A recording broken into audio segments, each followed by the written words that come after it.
of the Disney World Series welcomes you to the 1988 All-Star Game.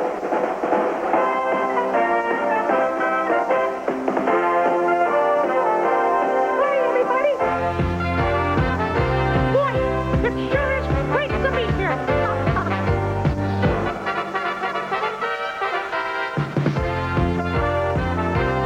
What a terrific day for baseball.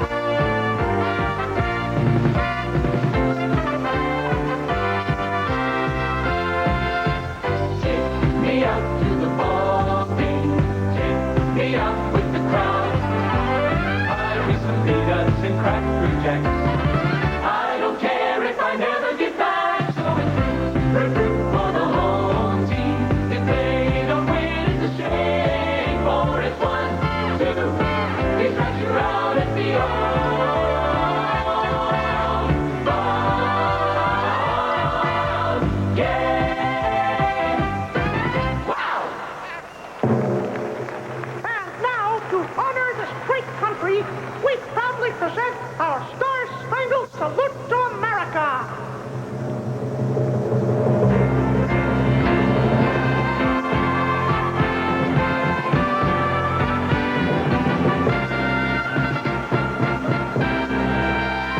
Oh, beautiful for spacious skies, for and the waves of rain, for purple mountain majesty, above the fruited plain.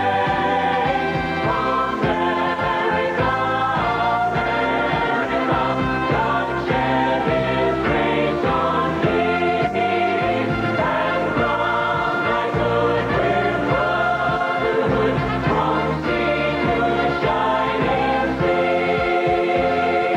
Rivers belong where they can ramble, eagles belong where they can fly. I've got to be where my spirit can run free. America, America.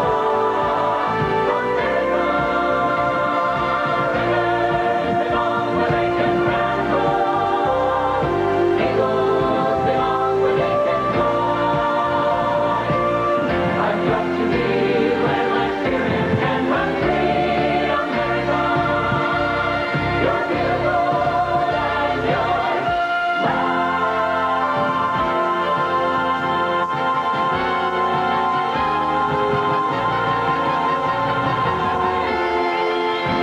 We salute you, America.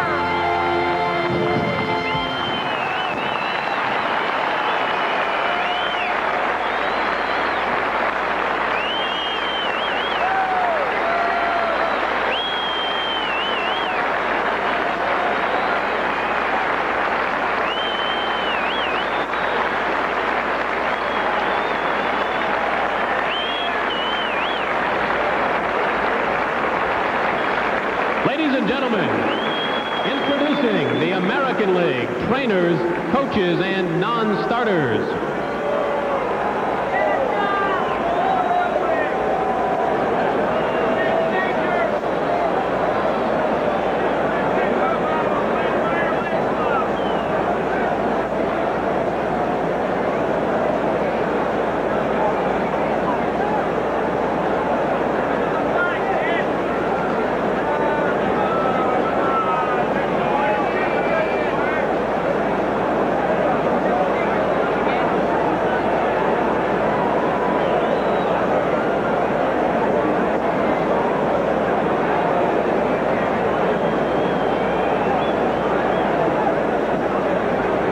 The trainers. From the Milwaukee Brewers, John Adam. And from the Boston Red Sox, Charlie Moss. In the American League bullpen, from the Minnesota Twins, Rick Stelmazik. Dick Such. Batting practice coaches, also from the Minnesota Twins, Rick Rennick. Wayne Terwilliger. The American League coaches from the Milwaukee Brewers, Tom Treblehorn. And from the Texas Rangers, Bobby Valentine. Now the American League non-starters. From the Boston Red Sox, pitcher Roger Clemens. Outfielder Mike Greenwell. From the California Angels, infielder Johnny Ray. From the Chicago White Sox, injured and unable to play in tonight's game, shortstop Ozzie Guillen. From the Cleveland Indians, pitcher Doug Jones.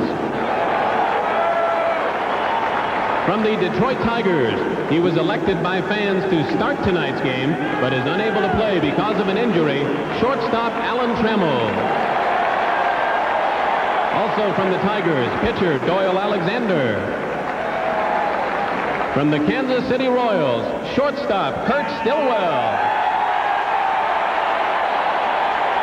First baseman George Brett. Pitcher Mark Gubicza. From the Milwaukee Brewers, pitcher Dan Plesac. From the Minnesota Twins, third baseman Gary Gaetti. Catcher Tim Laudner. Outfielder Kirby Puckett. Pitcher Jeff Reardon. From the New York Yankees, first baseman Don Mattingly.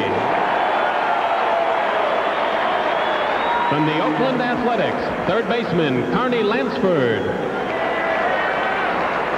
Pitcher Dennis Eckersley. From the Seattle Mariners, second baseman Harold Reynolds. From the Texas Rangers, pitcher Jeff Russell. And from the Toronto Blue Jays, pitcher Dave Stieb. And now the American League starters. Managing his first All-Star game from the world champion Minnesota Twins, Tom Kelly.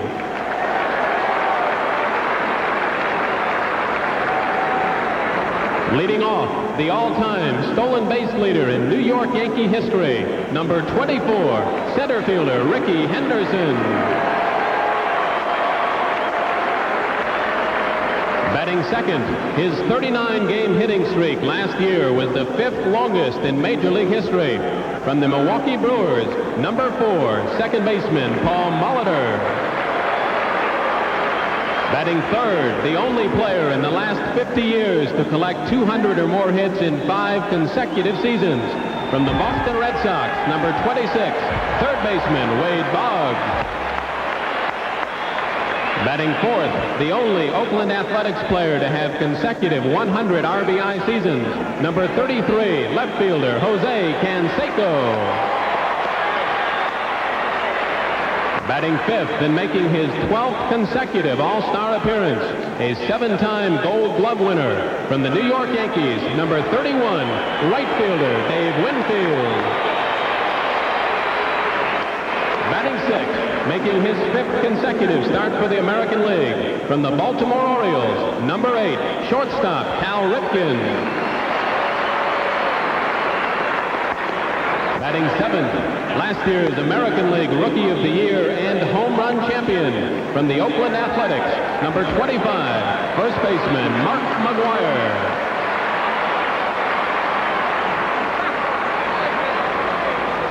Batting eighth, the only Oakland catcher to be elected by fans to start in an All-Star game, number 36, Terry Steinbach. And in the bullpen, warming up, batting ninth, the 1987 World Series MVP from the Minnesota Twins, number 16, Frank Viola.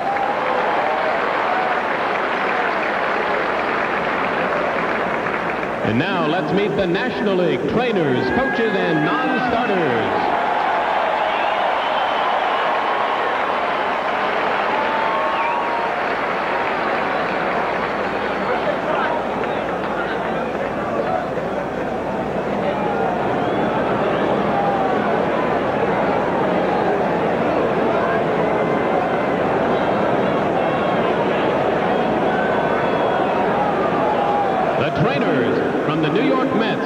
Steve Garland. And from the Cincinnati Reds, Larry Starr. The batting practice coaches from the St. Louis Cardinals, Rich Hacker, Johnny Lewis, Nick Leyva. The National League coaches from the San Francisco Giants, Roger Craig. And from the Montreal Expos, Buck Rogers. Now the National League non-starters. From the Atlanta Braves, first baseman Gerald Perry. From the Chicago Cubs, third baseman Vance Law. Shortstop Sean Dunston. Outfielder Rafael Palmeiro. Pitcher Greg Maddux. From the Cincinnati Reds, shortstop Barry Larkin.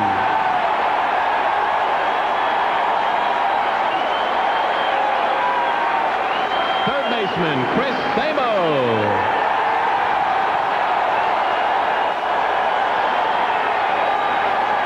Pitcher Danny Jackson. From the Houston Astros, pitcher Bob Nepper. From the Los Angeles Dodgers, pitcher Oral Hershiser. From the Montreal Expos, first baseman Andres Galarraga. From the New York Mets, pitcher David Cone. From the Philadelphia Phillies, catcher Lance Parrish. Pitcher Kevin Gross. From the Pittsburgh Pirates, pitcher Bob Walk. Outfielder Andy Van Slyke. From the St. Louis Cardinals, pitcher Todd Worrell. Outfielder Willie McGee. And from the San Diego Padres, pitcher Mark Davis. And now the National League starters. Managing his third All-Star game from the St. Louis Cardinals, number 24, Whitey Herzog.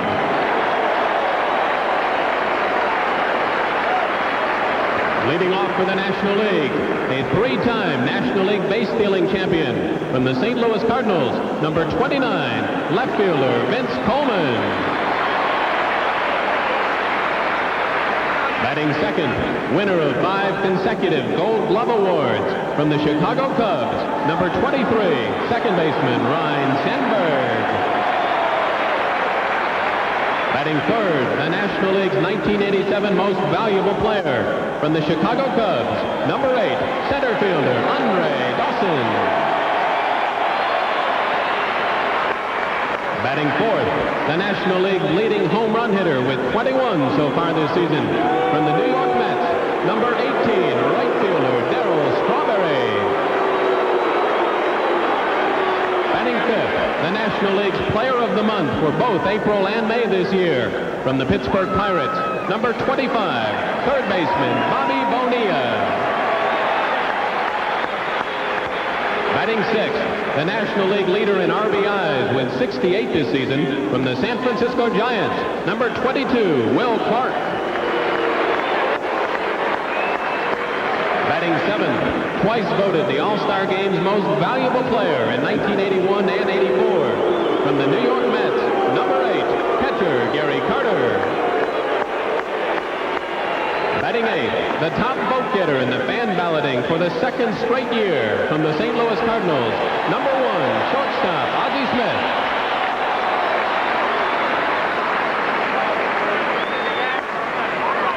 In the bullpen, warming up, batting ninth, the National League's 1985 Rookie of the Year and 1986 Cy Young Award winner from the New York Mets, number 16, pitcher Dwight Gooden.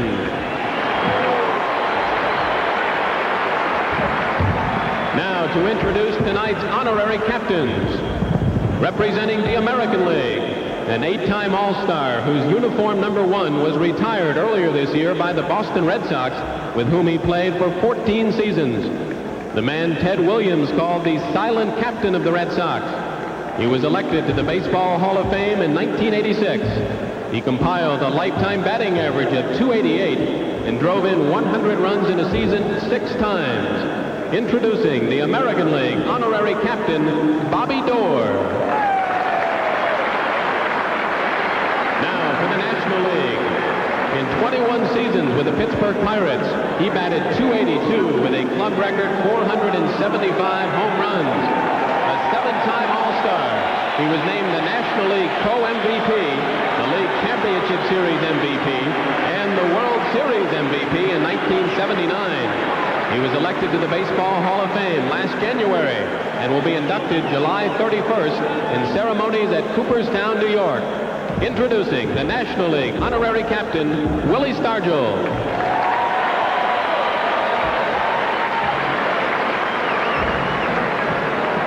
Now, to honor the 2 great nations in which National League baseball is played, we are pleased to present Larry Gatlin and the Gatlin brothers, who, in the spirit of friendship, present the national anthems of the United States and Canada. Oh, Canada, our home and native land, true patriot love is all thy sons command. With glowing hearts we see thee rise, the true North strong and free. From far and wide, oh Canada, we stand on guard for thee. God keep our land glorious and free. Oh Canada, we stand on guard for thee. Oh Canada, we stand on guard for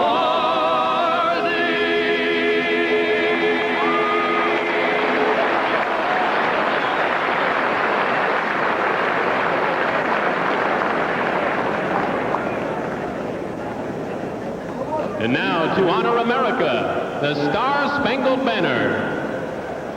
Oh, say, can you see by the dawn's early light what so proudly we hailed at the twilight's last gleaming, whose broad stripes and bright stars through the perilous fight o'er the ramparts we watched were so gallantly streaming, and the rocket's red glare, the bombs bursting in air, gave proof through the night that our flag was still there. Oh, say does that star-spangled banner yet wave o'er the land of the free and the home of the brave?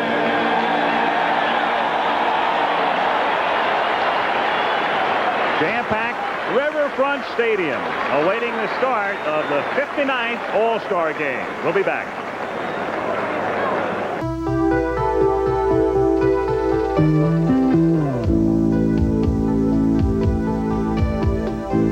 People who care what they eat are learning some surprising things about calories. One surprising thing is that the white meat you see here contains fewer calories than anything else on the plate. But the most surprising thing is that this white meat is pork. Pork, the other white meat. An ABC News brief. Now from Washington, Ted Koppel. Good evening. Democrats appear to be generally pleased by today's announcement from Michael Dukakis that he's picked Texas Senator Lloyd Bentsen to be his running mate.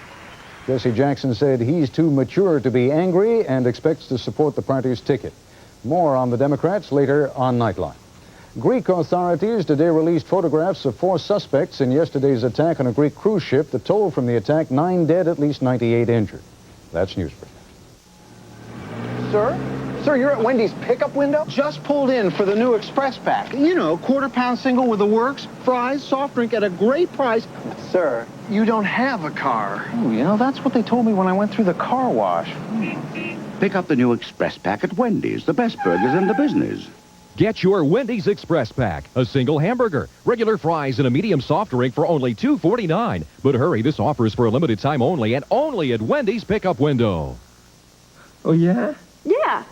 That's it. It's over. We have nothing in common. Never agreed on one thing. Ever. Great. I'm too good for him. I can do better. I need to find someone more like me.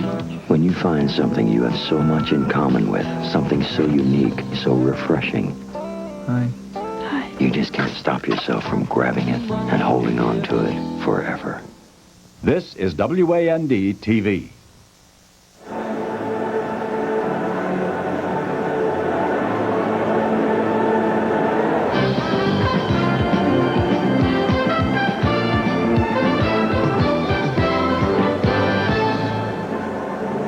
Now Michael's back in Cincinnati and now on to the game. The 4th time it's been played in the Queen City of the West. The National League has won the prior 3, and of course they've dominated in recent years, winning 22 of the last 25. From time to time tonight, we'll have interviews with the players, with Gary Bender and with Joe Morgan. Earlier, they talked to the top vote getters. First, Gary. With me, the top vote getter in the American League squad, Jose Canseco of the Oakland Athletics. Jose, a second time on the squad, but as a rookie you didn't play, but tonight a starting job. Yeah, I think tonight basically is going to be the most exciting All-Star game. I mean, if I am in the future, basically because I did lead the American League in votes, and you know, I'm going to get a starting job today and hopefully get a couple at bats and thrill some people down in Miami. Jose, there's been a lot of talk about you could become the first in Major League history to achieve the 40-40, 40 home runs and 40 stolen bases. This year I'm basically halfway. I do have the 24 home runs and 23 stolen bases, and I think with my ability this year, if I just stay healthy, stay consistent, I think I can achieve it this year. Good luck today. Thank you. Let's go now to a guy who was a 10-time All-Star. Here's Joe Morgan. Thank you, Gary. I'm here with Ozzie Smith, the leading vote getter for this year's All-Star team. Ozzie, you've been the leading vote getter from the fans the last 2 years. But do you feel that the fans' voting should be the last word on who starts the All-Star team? Well, Joe, I think that when you have the managers and the players or coaches vote, you're going to get a marked difference in who starts and who doesn't. But it's the one way that I think that fans can have a say. The majority of fans can have a say in who they see during the All-Star break. And if we take that away from them, then I think we take away from their participation in the game. And this is really a fan's game, and they choose who they want to see. So here we are. I agree with you, Ozzie. Thank you. And back to the booth with you, Al. All right, thank you, Joe. And as we mentioned, the National League has been recently dominant. And series-wise, that's the way it stands. 37-20-1. The start when we come back.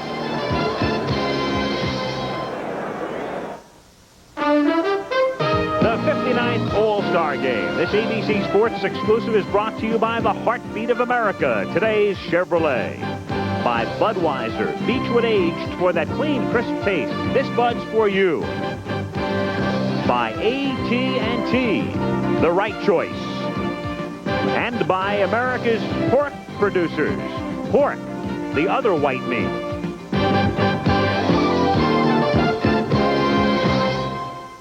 This summer, there are a lot of movies to choose from, but only one real adventure movie, Die Hard. During the course of the game, stay tuned for an announcement about the movie spectacle of the summer, Die Hard, from 20th Century Fox. When you need tools, any kind of tools, for every kind of job, one name gives you more good choices than any other. Craftsman. If you're a business person and you're making a long-distance call, to call your customer, to call your supplier, before you hit that 11th digit, we've mapped out that entire call across the network, irrespective of where you're calling.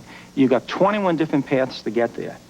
Okay, that's important from a reliability point of view. We've checked the quality of the circuit you're going to be on before you actually start speaking. We've done a service check. We're actually doing 75 million service checks per day, because that's how many calls we complete.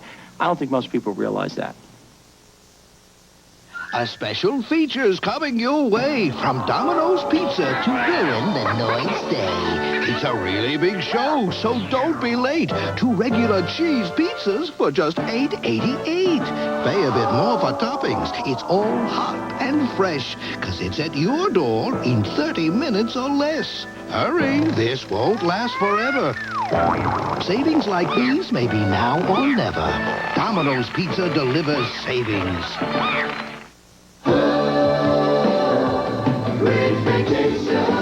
Ah, the joys of getting ready for summer vacation. So much to fit in, so many details to remember. That's why it's nice to know Holiday Inn hotels are always there, with everything you want in a vacation hotel. Now with summer great rates, enjoy it all for only $29, $39, or $49. But get going, rooms are limited. Call now for summer great rates at a great vacation hotel.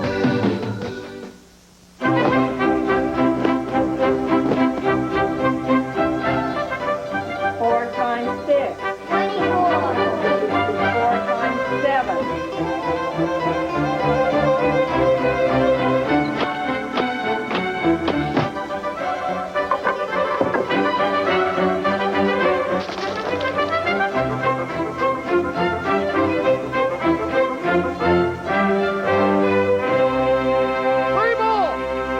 Get up and go. The preceding message was furnished by Major League Baseball. A spectacular shot at sunset. There's still some natural light since Cincinnati is at the far western end of the eastern time zone.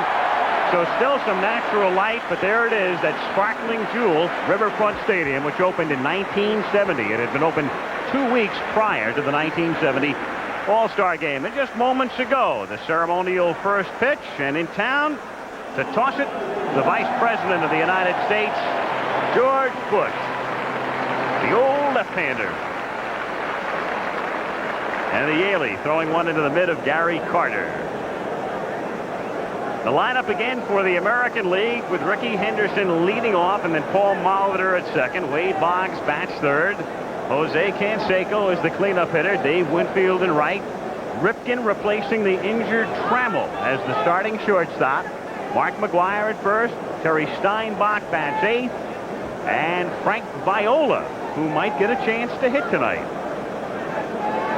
And the last time Frank hit would have been back at the World Series against the St. Louis Cardinals. And Dwight Gooden goes to the mound.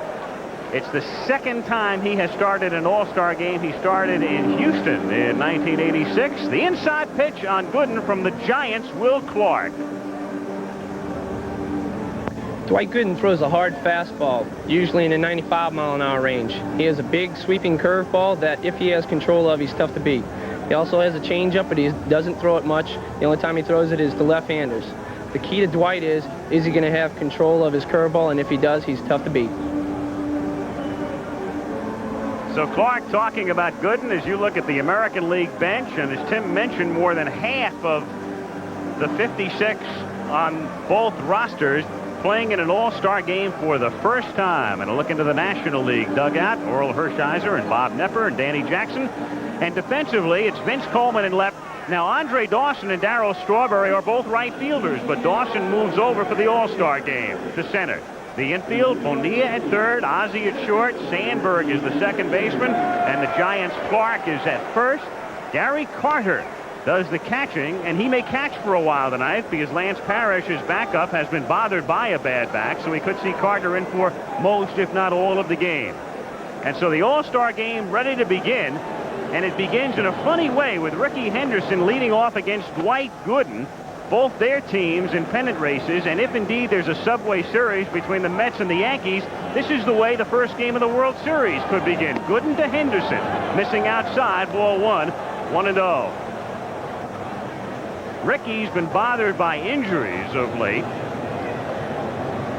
but still stealing bases at a clip which would net him around 80 for the season. He has 42 at the break. 2 balls and no strikes.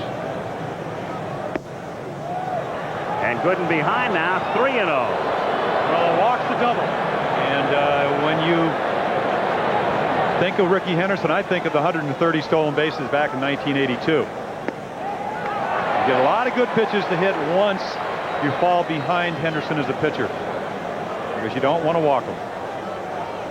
3-1 the count on Ricky, who leads off, and Henderson is on. So Ricky Henderson with 42 steals despite the gimpy leg, and he's missed a lot of time, is at first base. And Whitey Herzog, who knows all about speed, will now watch Gooden, who has trouble holding runners on, face Molitor with Henderson at first base.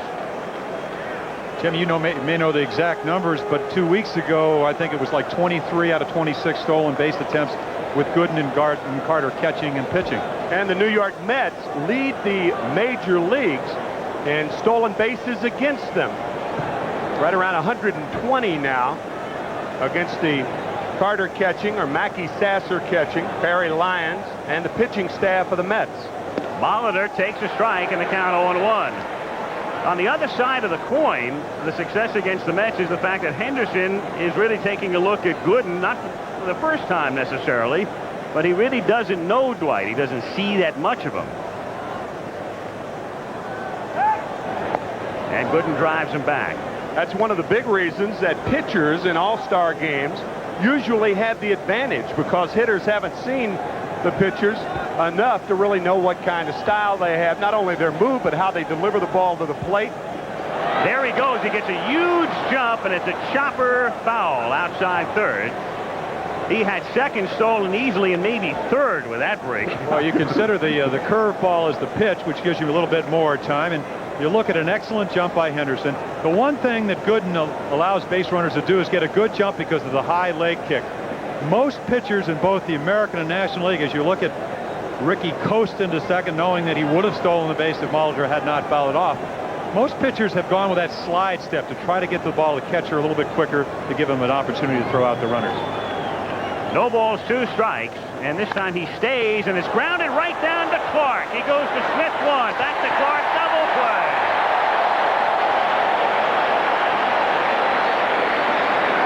So after going on the previous pitch, he stays put, and the National League turns a 3-6-3 double play. The National League with an abundance of excellent fielding first basemen.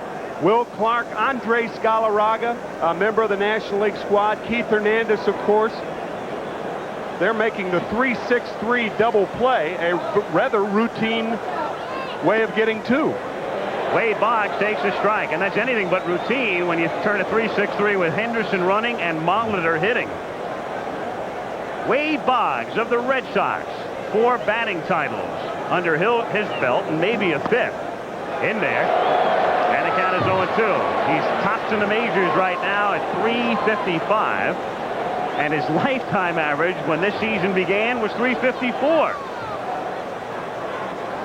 And Gooden's 0-2 pitch is outside, 1-2. For Boggs, it's been a tremendous accomplishment with what's been going on off the field. The palimony suit filed against him has gotten tremendous publicity. And yet here he is leading the league in hitting and whacking one into left field for a base hit. So Boggs is on with a 2-out single, Wade at first base. And we'll bring up Jose Canseco. The key to getting a ball by Ozzie Smith is to hit the ball hard. You're seeing reaction of Ozzie about as quick as they come. He makes the dive, or at least the attempted dive and stab, and the ball is hit on the nose into left field for a base hit. Now Canseco with 24 homers. And Gary Bender before the game talking about the possibility of joining the 40-40 club. He'd be the first ever with 40 homers and 40 steals. 0-1 the count.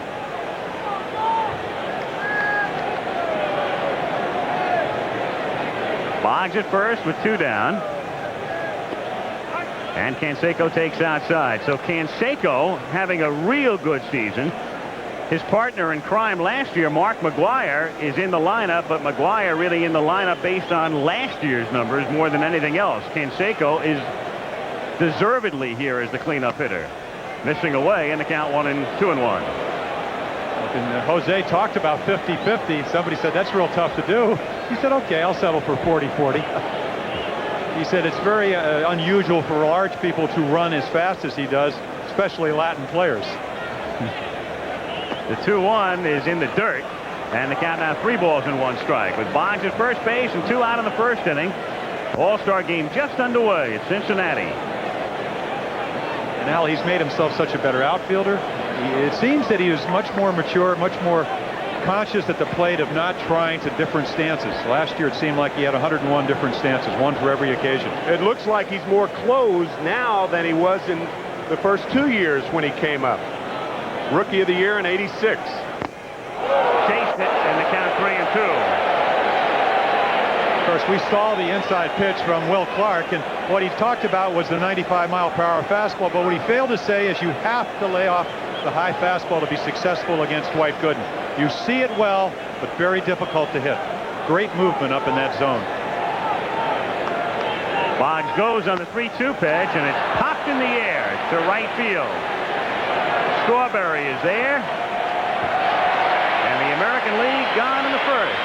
At the end of the half, the American League nothing, and the National League coming up.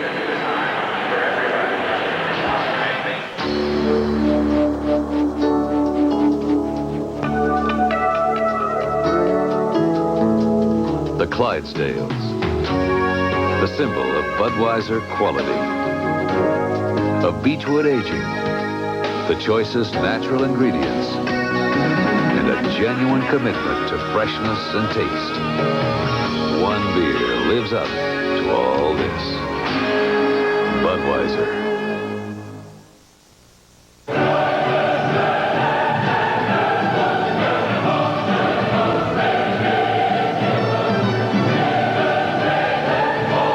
On Friday, July 15th, brace yourself for an adventure that will blow you through the back wall of the theater.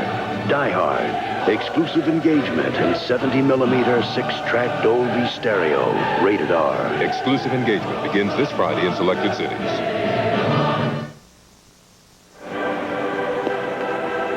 And back in Cincinnati for the All-Star game with Frank Viola on the mound for the American League facing this National League lineup. Vince Coleman leading off, Ryan Sandberg hitting second. And then Andre Dawson hits third. Strawberry, the cleanup batter. Bonilla hitting fifth. Will Clark sixth. Gary Carter in the 7th spot. Ozzie Smith 8th. And Dwight Gooden batting 9th. And let's get the inside pitch on Frank Viola from the New York Yankees, Dave Winfield. Frank Viola of the Twins, the top left-hander in the American League, not only in terms of numbers, but the players would agree also. Has a good move to first base, holds runners tight, works the corners, a good fastball. He can come inside or outside, good curve, and the pitch that'll get you out on is that changeup. And back of Frank Viola defensively for the American League All-Stars. Canseco is normally a right fielder. He plays left. Henderson has been playing left. He moves to center. Winfield stays home in right. He's the senior member out there. Then in the infield, you've got Wade Boggs at third, Cal Ripken starting in place of Trammell at short. Paul Molitor now is a DH and has been a third baseman for years, but he was on the ballot at second, and there he is. And Mark McGuire plays first. Terry Steinbach does the catching. Frank Viola on the mound, and the switch hitting Vince Coleman of the St. Louis Cardinals to lead off. No score in the bottom of the first inning with Coleman, Sandberg, and Dawson. Vince, 275 average and 45 steals, swinging and missing, and the count is 0-1.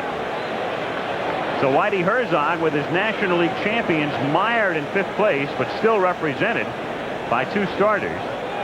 And they also have McGee and Worrell here on the bench.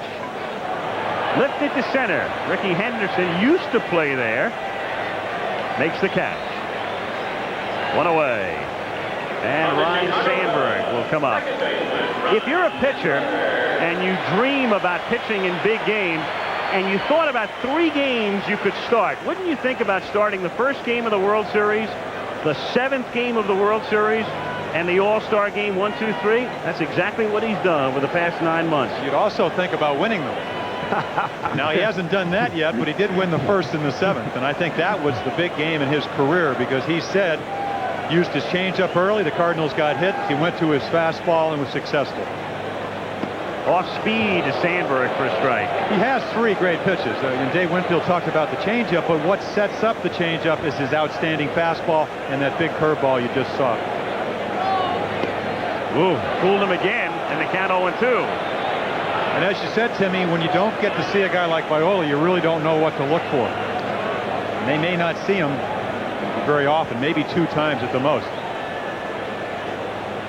This time a fastball is fouled away.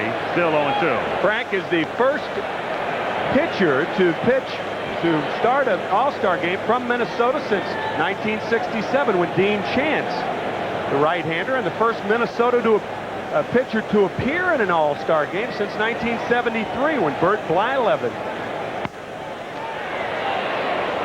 Still 0-2. Well, the Twins have been short shrifted for years, and there is Tom Kelly, the manager. He's brought his coaching staff here. He has 5 Twins, and he could have had a 6th, but Ken Herbeck said last year that he wasn't going to come because he wasn't selected last season. He felt he was slighted. And the Twins making a move again in the West, so they were short-circuited over the weekend by Milwaukee. 1-2 the count on Steinbach. Well, that's one of the great luxuries as a starting manager. You get to start a guy that's 14-2, well-rested, pitched last Wednesday. So not his regular day, but very much close to it. That's line foul. Out in front again, so it remains a ball and 2 strikes.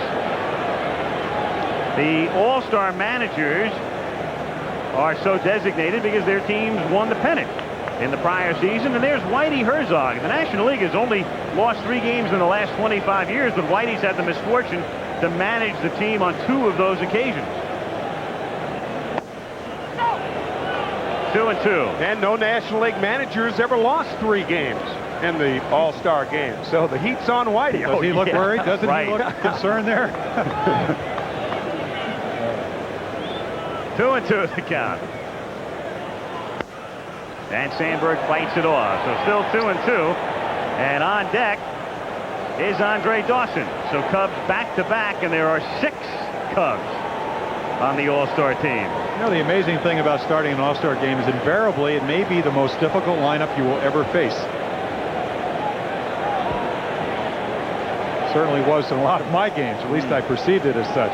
The good news is you only have to go around once. That's right. And down he goes. Viola working in and out, off speed, and an occasional fastball, and strikes him out looking. 2 gone. Again, we talked about the changeup, but here's the fastball. Right where Terry Steinbach is sitting. And when you hit the glove, more chances or not, you get the pitch. Again, when you've set it up, and as an umpire, when you see the pitcher moving in and out and the catcher moving in and out, you make it a lot easier for him. So 2 gone, bases empty, and Andre Dawson, whose .308 average is the highest among National League starters. 1-0. It's interesting that Dawson would have the best average, and he's only 7th in the league in hitting. So the top 6 are either on the bench or not here. Andres Galarraga leads the league at .338. In there for a strike. 1-1. As a matter of fact, the extra men on both ball clubs have a better batting average than the starters. That's popped up and out of play. In a way, that's not that unusual because the fans do the voting for the starters, and a lot of times you vote with your heart. And then after the fans are through, the managers and the league presidents say, okay, give me the stat sheet. Where is that guy hitting .330? Andres Galarraga, a prime example. Dawson fouling it away, and still a ball and 2 strikes to count. Dave Winfield talking on the inside pitch about how Viola likes to come inside. It's interesting that Winfield would say that because Dave likes the ball out over the plate. And the first thing he said about Viola is that he'll come inside. As he did to strike Sandberg out. And here Dawson pops it up in foul ground. Steinbach comes all the way back but runs out of room. So So still 1 ball and 2 strikes to count, and you saw Frank Pulley, the plate umpire. 6 umpires working this game. With Pulley at the plate, Larry Barnett of the American League at first, Terry Tata, National second. There they are, Dale Ford at third. Randy Morris from the National League down the line in left, and Dan Morrison down the line in right. 1 ball and 2 strikes to count on Dawson. Viola gets him to swing out in front, and it's grounded to third, and Boggs over to McGuire to set him down 1, 2, 3. At the end of 1 in the All-Star game at Cincy, no score. Oh, that one's gone. Good times are back again. The Shack is back. You know, I'm always shooting myself with those darn poison-tipped crossbow darts. Caddyshack 2, rated PG, starts Friday, July 22nd. Sundown, Luke. I'm calling you out. Luke. Since 1896, some men have preferred to spend their nights in more rewarding pursuits. Luke. Shouldn't your night belong to Michelob Light? Luke. Chevy S10 invites you to own the street with the biggest engine ever offered in a compact pickup. The most V6 power and torque available in a compact truck. And a price to make your heart beat faster than ever. The heartbeat of America. That's today's Chevy truck. If you're ever in a jam, here I am. If you're ever in a mess, SOS. And if you ever just need a little company, Count on me. friendship, friendship, just the perfect little friendship. No other friendship may fuss and fight.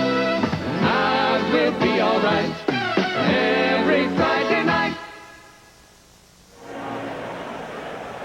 We've seen a few blimp shots in our time. That is spectacular. That's almost like a painting. As you look down into Riverfront Stadium on the banks of the Ohio from the Goodyear Blimp Enterprise, which hovers above downtown. This stadium sits on the riverbank, the Ohio River, and across the river, the Commonwealth of Kentucky. The All-Star Game. He'll remember it forever. Second inning, no score.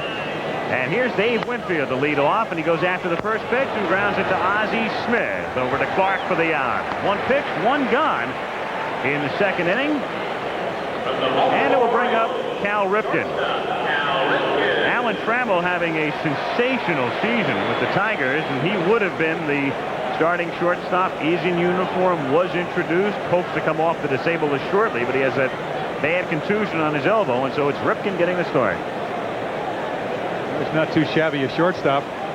Started off horrendously this year along with the Orioles, who lost 21 games to start the season, but as you can see, he's no stranger to all-star games, and for obvious reasons can hit, good fielder. And on the bench, and that's where he'll have to stay, is Alan Trammell with that left elbow. Hit by Todd Stottlemyre, who throws extremely hard. And then he came back a couple of nights later and hit a grand slam to beat the Yankees, but it acted up again, and he had to go on to DL. As a matter of fact, the American League has 2 shortstops on the ailing list. Ozzie Guillen of the Chicago White Sox also unable to play. Also hit by a pitch. Yeah. He said, I'm too little to get hit and then play in an all-star game. 2-0 pitch, a strike. It's a real shame when you get named to the team, and there is Guillen representing the White Sox, and I know how terrible Robbie Thompson of the Giants must feel with that pinched nerve. He's had back problems for a long time, and they've acted up, and he can't be here. And his teammate Rick Russell got married during the All-Star break, so he's not here either. Ozzie Smith over to Clark for the out. So Winfield and Ripken both ground to short. 2 gone. Base is empty. Second inning in a scoreless game as Mark McGuire comes up. McGuire, the rookie, splashed last year with the Oakland A's with 49 home runs. Streaky kind of year for him here, and they'll need him to get hot in the second half as the Twins and the Royals try to nip away at the A's lead. In for a strike, 0-1. He had 20 first pitch home runs last year out of those 49 home runs, so the pitchers have definitely adjusted. There's some talk in the American League what they've tried to do, and he was beamed earlier in the year. They have tried to throw inside and then try to establish the outside part of the plate, and he's had some problems with that. Fouled away. That was an inside fastball right there. And this is a game that certainly illustrates why you have to pitch power hitters inside. Almost all power hitters like to extend their arms. Gooden ties up McGuire. Canseco the same way, I understand. And Strawberry certainly like that. Andre Dawson like that. The problem is when you miss inside, your mistake is a home run. You miss away, it's a single. Gooden couldn't figure out where he missed with that last pitch. It's 2-2. And now it's 3-2 on McGuire. Well, Dwight has the luxury, and we've seen him on the first week. He got Winfield out with a curveball. He got Ripken out with a fastball. He throws so hard, it's tough to catch up. Throws him a breaking pitch. And down goes McGuire. And at the end of 1.5, no score.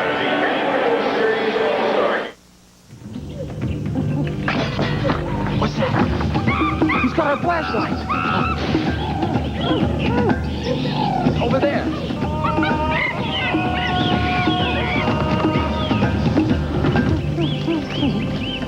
Good, Monkey. But I said Bud Light. If you want the one light that outshines them all, ask for Bud Light, because everything else is just a light. So hard to get good help. DuPont knows you want to keep your home beautiful, down to that beautiful new carpet. But there are always a few snags.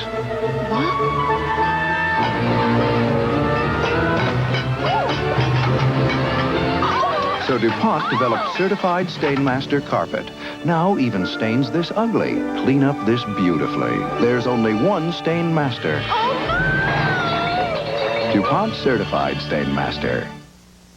While other airlines have prohibited smoking on flights under 2 hours, only Northwest has eliminated smoking on all flights throughout North America. Hip, hip, hooray! Hip, hip, hooray! Northwest, Northwest, Northwest. Every time we see an All-Star game, I keep thinking about that old line, deep depth. Who was it, Yogi or somebody who came up with that? But there's deep depth. Kirby Puckett, a bench warmer, at least at the start. Darryl Strawberry to lead off in the bottom of the second inning, leading the National League in home runs, and 11 of those 21 have come against left-handers. 1-1, so he'll dig in against Viola to be followed by Bonilla and Clark.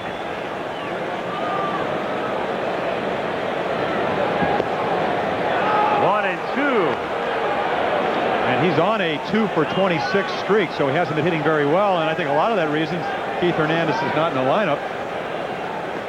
Pitching right around him and inside to him. Of course, that is the weakness, I suppose. This year, he's had such an outstanding year. If you do not get the ball up and in, or down and away, he's going to have a home run swing as you take a look at a ball that he just barely nicks up and in as Viola runs it there. And he grounds it down to second. And that's Molitor back at his old position, throwing out Strawberry.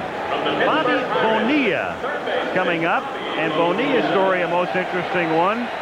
Growing up in the South Bronx, and originally signed by the Pirates, and there was Bobby at the age of 10 and sent over to the White Sox, and then Sid Thrift got him back. He came back to Pittsburgh, and he's done a tremendous job for the Pirates this year. He grounds the first pitch down to Ripken, who throws him out, and Frank Viola has set down 5 straight. So 2 gone quickly in the second inning, and it will bring up Will Clark. Speaking of deep depth, is George Brett on that bench? Let's see, we saw Puckett 350, Brett sitting 330. I mean, boy, this is a great team to manage. And they can play defense. And I think that is one thing that the American League, as you said, Al's lost 22 out of the last 25. They have tried to come up with a ball club, as you see a high fastball right by Will Clark, that can contend with the National League speed late in the ball game. Clark, the Giants' first baseman, taking high. And for Will, what a tremendous thrill, and that is his nickname, Will the Thrill. But what a thrill to be on a National League All-Star team with your college teammate, Rafael Palmeiro. They hit 3 and 4 for the Bulldogs for 3 years. The number 5 hitter in that lineup, Bobby Thigpen, who was an outfielder, and now he has 18 saves for the Chicago White Sox.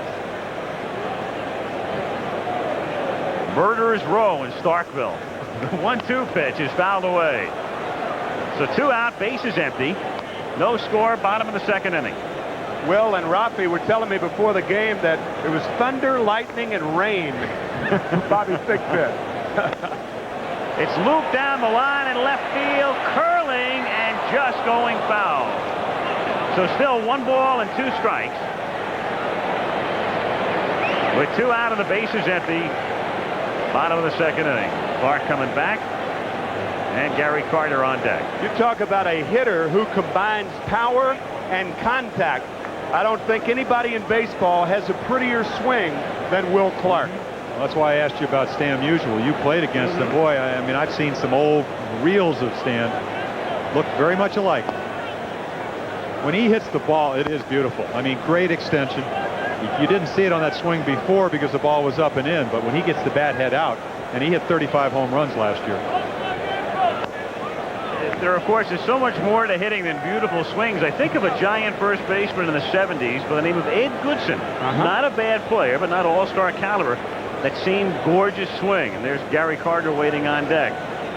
But so many things go into the difference between a 300 hitter and a 250 hitter. Strength and balance are 2. That's hit on a hop and backhanded. Speared nicely by Ripken, who throws him out. And Frank Viola has set down 6 straight.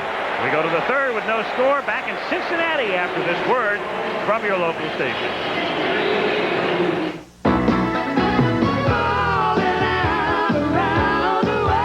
Are you ready for some good TV? All is near and the time is right for watching ABC. Something's happening on ABC. Black Rock, Nevada and Old Milwaukee both mean something great to these guys. Black Rock means land sailing, riding the wind across dry desert lakes. And Old Milwaukee means a great beer. Cold, crisp Old Milwaukee beer. And smooth, golden Old Milwaukee Light. There's nothing like the flavor of a special place. And Old Milwaukee beer. Old Milwaukee and Old Milwaukee Light. You know, guys, it doesn't get any better than this. They're here with a whole new act. The Grapevine Tour, only at Hardee's. Buy any 2 Rise and Shine biscuits or any dessert and collect an all-new California Raisin figurine for just 99 cents. A new rocker or roller each week. Collect all 6 only at Hardee's, because we're out to win you over. More showers on the way, but how many? Find out after the ball game. The 59th All-Star Game. This ABC Sports exclusive is brought to you by Bud Light. Everything else is just a light.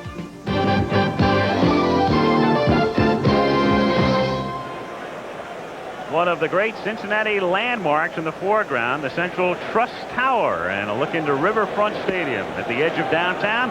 The All-Star Game. Look at that shot. That's the Riverfront Coliseum, the indoor arena on the left, and the freeways which go by the stadium, the Ohio River, the bridges into Kentucky, off the top of the fence, and now Gary Gaetti bats for his teammate Viola. So Steinbach, and a lot of people felt he shouldn't be here. They thought there was some ballot box rigging in Oakland, and they punched out his name in an unfair manner. But on the other side is the fact that in the American League, there really isn't an outstanding catcher. As Gaetti swings and misses, and so he gets the call, and Laudner is the backup. Carlton Fisk has been hurt most of the year. And Steinbach, who said, hey, man, I'm just happy to be here. I thank the fans. And he thanks them again. No balls, 2 strikes. And it's 1-2. And you also saw in the dugout the unusual style of congratulations that has become a trademark of the Oakland Athletics. Gooden takes the one hopper, takes care of Gaetti, Gary gone, and Henderson is the batter. It's dangerous to shake hands on that ball club. Hey, can you imagine if Kirk Gibson played with the A's? The whole team would be in surgery. 1-0 on Ricky Henderson, who drew a walk in the first inning. That's grounded to the hole and a base hit.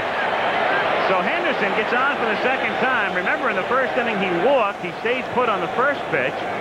Had a tremendous jump on the second on the foul ball, and then stayed put and was the front end of a double play on the third. And there's Steinbach, last man to do it. Lee Mazzilli in '79 at the Kingdome in Seattle. A home run in his first All-Star game at bat. He may be maligned because he's here, but he had a solid year. I mean, a guy that was converted from a third baseman to a catcher made the transition very well. Thrown out 48% of all runners trying to steal this year, so he's, as I said, been hurt, but now, of course, it's Gooden and Carter trying to throw out Henderson. Ricky with his 42 steals, and again, he has missed a lot of time. You know, I was talking to him about that, Al, and he said, you know, with Billy Martin managing early, he said a little more aggressive style, and that's why he sprained both ankles. Not to blame it on Billy, but just the aggressive style of playing.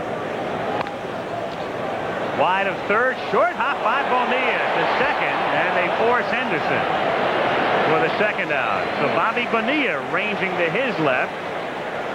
You know Bonilla can hit. The question a couple of years ago was, where do you play him? And he's found a home at third in Pittsburgh. Well, he played the outfield. We know he can play first base, but then again, he's a good athlete. Switch hitter, just smothers it, knows he has to get the lead runner and does that. It's interesting that Molitor has not taken pitches either time up, but then again, he's not hitting in a custom second spot. Ball with 26 steals, only been thrown out 3 times, so I think most people think of Paul Molitor 39-game hitting streak, but he can do a lot of things: home runs, high batting average, and steal bases. And so versatile. And again, he's a former second baseman, now a DH basically, and why not? In the year of the balk in the All-Star Game, you've got to have a balk. I mean, you knew it was coming. It wouldn't be fair to go through this one without a balk. Dwight Gooden had a look at Frank Pulley, and it's kind of the same look Whitey has, as if to say, I didn't think you'd be calling the All-Star Game. It's got to be a discernible stop, and they have been calling it all year. And to be honest with you, I didn't think they would be as tough in the All-Star Game on the balk situation. I didn't either. Say, why not? Well, I figured that this is a microcosm of the season. We mentioned at the Open, the All-Star Game reflects so many things about the year, so it's really appropriate. We'll have a balk tonight and then a suspension. We'll be right in tune. What's interesting when you see Whitey Herzog smiling is a lot of people think because Bert Blyleven in last year's World Series did not have that discernible stop, Whitey got the Major League Rules Committee to make this rule. So maybe that's why he had that chagrin look on his face. That's a line drive caught by Sandberg. Timed it perfectly off the bat of Bach, who was bidding for his second hit. Steinbach's home run makes it 1-0 Americans after 2.5.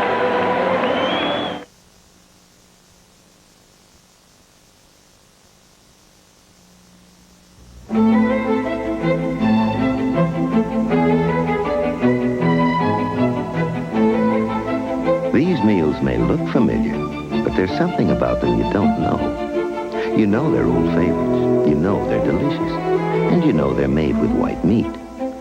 What you don't know is that the white meat they're made with isn't chicken, it's pork. Because even an old favorite can use a new twist.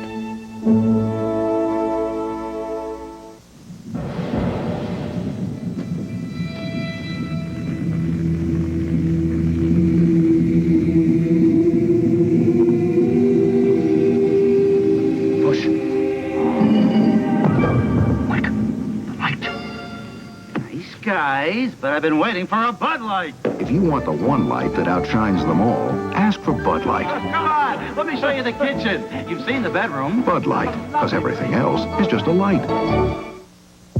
Chevy S10 invites you to own this real estate with the biggest engine ever offered in a compact 4x4. The most V6 power and torque available in a compact truck. V6 power to make your heart beat faster than ever. The heartbeat of America. That's today's Chevy truck. Gold medalists Edwin Moses, Carl Lewis, and more compete in the track and field trials. Plus the box offs in the U.S. Olympic trials on ABC's Wide World of Sports live Saturday. In Cincinnati, Ohio, a city whose very name is synonymous with this sport, home of the Cincinnati Red Stockings in 1869. The last out of the third inning. Well, that's how you win 5 consecutive Gold Gloves. Great range, jumping ability. But that's also how you usually get 200 base hits. You stay with that low curveball and hit it right on the nose. But Steinbach saves the second run. As you look at Roger Clemens, you could throw also 6 shutouts in there. He has doubled Paul Kilgus down with Texas Ranger, who has 3. Viola with 2. So Clemens working in the third inning on Gary Carter after Frank Viola works 2 perfect innings. Clemens comes out of the pen to face the bottom of the order. Carter, Smith, and then the pitcher's spot. And we'll see what Herzog does as Carter swings and misses. Gooden has gone his 3. That's as far as he can go. So Whitey will hit for good. There's no question about that. And we'll find out who it will be. And it appears to be Gerald Perry in the foreground there, lower right, bat in hand. Roger Clemens pitched last Saturday night, 15 strikeouts and a no decision. Against the White Sox.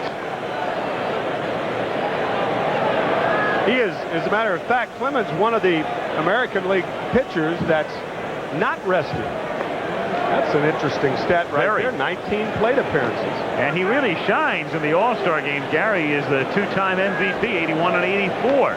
He's taking the trophy home. One of 6 players to hit 2 home runs in a game back in 1981 at Cleveland after the 2-month strike by Major League Baseball players.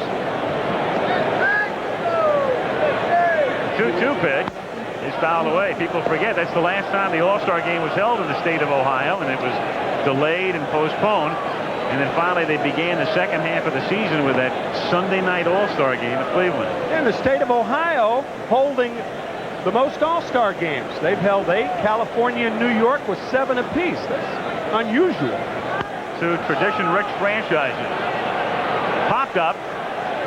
And Molitor is there for the catch. 1 away. And Gary Bender has Frank Viola with him. Gary. Well, Frank, the 7th game of the World Series, starting the All-Star game. How'd you feel about those 2? Compare them. It's been a heck of a year. The World Series, I don't think you can top because we weren't expected to do anything, and we did it as a team, not expected to go anywhere, and that was a great achievement in itself, but you can't take anything away from this All-Star game. It's a showcase, and I was fortunate enough to have the chance to go out there and show it. Perfect 2 innings. Steinbach, you shook him off about 3 times that first inning. Well, he's calling the game as though he's hitting against me. He's hitting lifetime 400 against me, so I couldn't let him do that. But, I just know what I want to go with in certain situations, and Terry got the hang of it after the first inning. You've got the hang of it, too. Thanks, Frank. Thank you, Gary. Back up to Al. All right, Gary, thank you. As Ozzie Smith takes inside, 1 ball and 1 strike with 1 out of the bases empty. The National League looking for his first base runner. Ozzie with decent numbers. Thing about Smith, it's funny, and Ozzie's the leading vote getter, and well, he should be. He's been a tremendous shortstop for years, but surprisingly, he's made more errors already this year than he did all of last season. There's one reason possibly for that is Tommy Herr is not playing there in defense of Ozzie. Not that he needs a lot of defense because he is, a peerless shortstop. When you think of Roger Clemens at 97 miles per hour, I guess that's what only happens after 2 days of rest. And Ozzie does not strike out very often. One of his strengths is he runs the radar gun up to 98 miles per hour. He doesn't face Roger Clemens. No, he doesn't. Well, there aren't too many Roger Clemens, not that I can recall, in history, past history, or in the present tense. Of course, you go back to 1986. He retired 9 in a row down in Houston. Only 2 days of rest. Now Gerald Perry of the Atlanta Braves, the sole representative from Atlanta, takes a strike. 0-1. Perry making a bid for the batting title, just came off the disabled list, and at the All-Star break, he's 1 point behind Andres Galarraga. And Clemens quickly out in front, 0-2. Well, he struck out 186 on 159 innings this year and only walked 28. So you get an idea, not only does he have the 98-mile-per-hour fastball, 3 other pitches to go with it, and pinpoint control.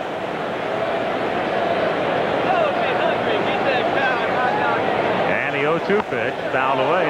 That was best typified, of course, by the night in which he struck out 20 Seattle Mariners 2 years ago, and that incredible figure under BB for bases on balls. None. No walks, innings, 20 strikeouts. 9 innings, 4 hits, 0, 0, 0, 20. To left field. And it's Canseco who plays right in Oakland, but he has given way to Winfield tonight. And at the end of 3, it's still American League 1, National League nothing. Jeff Bridges is Preston Tucker. In 1946, he built a car so revolutionary, it had to be stopped. You make the car too good. Enough right now to cost billions just to keep up with them. You don't understand how powerful the forces are that are working against us here. Now we are going to build that car exactly the way we want it. He is dead. Tucker, the true story of a man and his dream. Rated PG. Coming this August to theaters everywhere. It's the Quaker State Porsche Sweepstakes and Rebate, and everybody wins. Mail in the rebate by August 5th, and you'll have $360 per case in your pocket, a great oil in your engine, and maybe a Porsche in your garage. The big Q stands for quality. Always has, always will. Now, a revolution in blade shaving from Remington, the new Remington Electro Blade, with vibrating blades for a close, smooth, comfortable shave. Safe, immersible, and cordless. The new Remington Electro Blade vibrating blade system. Somewhere, right now, there's a clean, crisp, ice cold, Beechwood aged Budweiser with your name on it. In the blue cap with a white K for Kentucky. A.B. Happy Chandler, a familiar figure at Riverfront Stadium. He lives in Lexington, not far from Cincinnati, in the heart of bluegrass country. And a guest Commissioner Uberoth tonight, looking on at the 59th All-Star Game as we proceed to the 4th. And Bob Knepper does the pitching for the National League, and he starts Jose Canseco with a strike. You think those two guys know a little bit about hitting? Brett and Mattingly. And behind them, Mike Greenwell was trying to eavesdrop. Yeah. He only has 71 RBIs, right? He needs to learn a lot. Right. Oh. Of course, they'd like to miss this guy because he is tough on left-handers. Bob Knepper won his 12th game on, won his 9th game on Friday night. He beat Dwight Gooden, as a matter of fact, at the Dome down in Houston. The National League does not have a rested starting staff. And only 2 relievers. Right. 1-2 to Canseco, and that's a real good point because by rights, Greg Maddux of the Chicago Cubs, and we have to mention him, is the winningest pitcher in the big leagues with 15, and by rights he should have started, but he pitched a complete game against San Diego Sunday and doesn't figure to pitch tonight. High, towering fly ball to left field. And Vince Coleman puts it away. Canseco gone. 1 out. Winfield coming up. And let's go down to Joe Morgan, who was with Dwight Gooden. Thank you, Al. Dwight, this is your 2nd All-Star start. I don't think the American League has seen the real Dwight Gooden yet. I don't think so. It was fun out there tonight, Joe, but couldn't really get the rhythm going the way I like, but hopefully I'll be back again. Your lead is down to 3.5. Are the Mets concerned? We're not really concerned. We got swept in Houston, but that's okay. And the break came right at the right time, and hopefully we can pick up the second half and start off fresh. Right. Back to you, Al. Okay, Joe, as Knepper works with 1 out on Dave Winfield, taking outside. 1-0 Winfield with a mark close at hand. 6-game hitting streak. Mickey Mantle and Joe Morgan hold the record, 7. And think about it, it's tough to have an All-Star Game hitting streak going. Number 1, you got to be on the team. Number 2, you have to be in the lineup or at least pinch hit. And then you have to get enough at-bats to keep the thing going. 1-0 pitch, and he's in the book. with Mantle and Morgan, and he'll be in with a double as Winfield rounds first and pulls into second. So Dave Winfield having the year of his career with a double to the gap in the All-Star game with 1 out in the 4th inning. Well, the 7th double, also a record. 7 doubles now for Dave, and we mentioned earlier that he loves to extend his arms, and he showed you there why. Well, a normal guy, you usually get to that ball, but he hit it so hard it gets right up the gap, and you can see Bob Knepper, he knows he did not get the ball down in a way where he wanted it. Result of two base hit.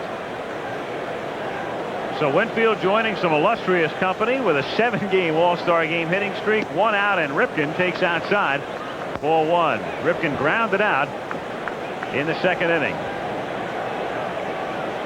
You see 2 for 13. Cal, very much a hitter like Dave Winfield, likes to get his arms extended. A little bit better breaking ball hitter, especially maybe the 2nd or 3rd time around, a luxury he doesn't have tonight.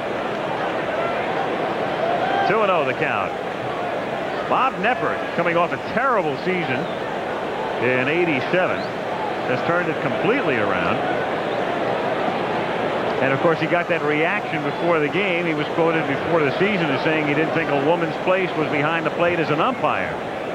And then he got into more hot water with the National Organization for Women, and it's become a cause célèbre. Of course, he's publicly apologized, but you heard the reaction tonight when he was announced.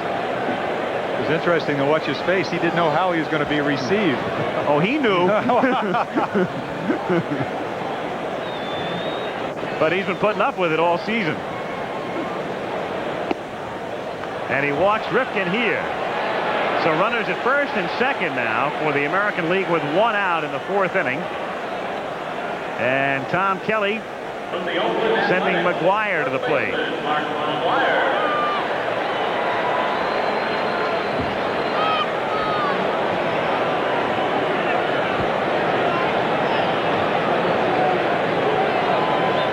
McGuire last year as a rookie was in the All-Star game, not as a starter. And last year in his own home park in Oakland. And the All-Star game next year goes back to California, Anaheim. And then in 1990, Wrigley Field under the lights. Inside. 1 ball, no strikes the count. 5 3-run homers. I guess you could add that he leads the majors in 16th inning home runs this year, too.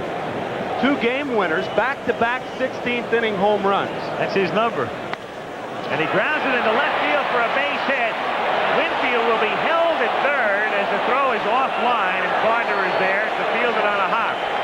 Now, the interesting thing here is that your base coaches are managers. That's Tom Trebelhorn, the manager of the Milwaukee Brewers, but he sized it up.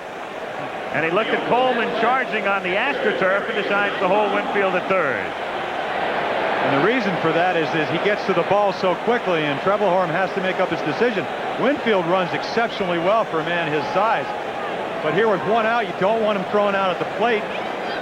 Coleman gets to the ball so quickly, Trebelhorn says, hey, we had the guy coming up to the plate that already homered. Let him hit with the bases loaded, and this is what's going to happen.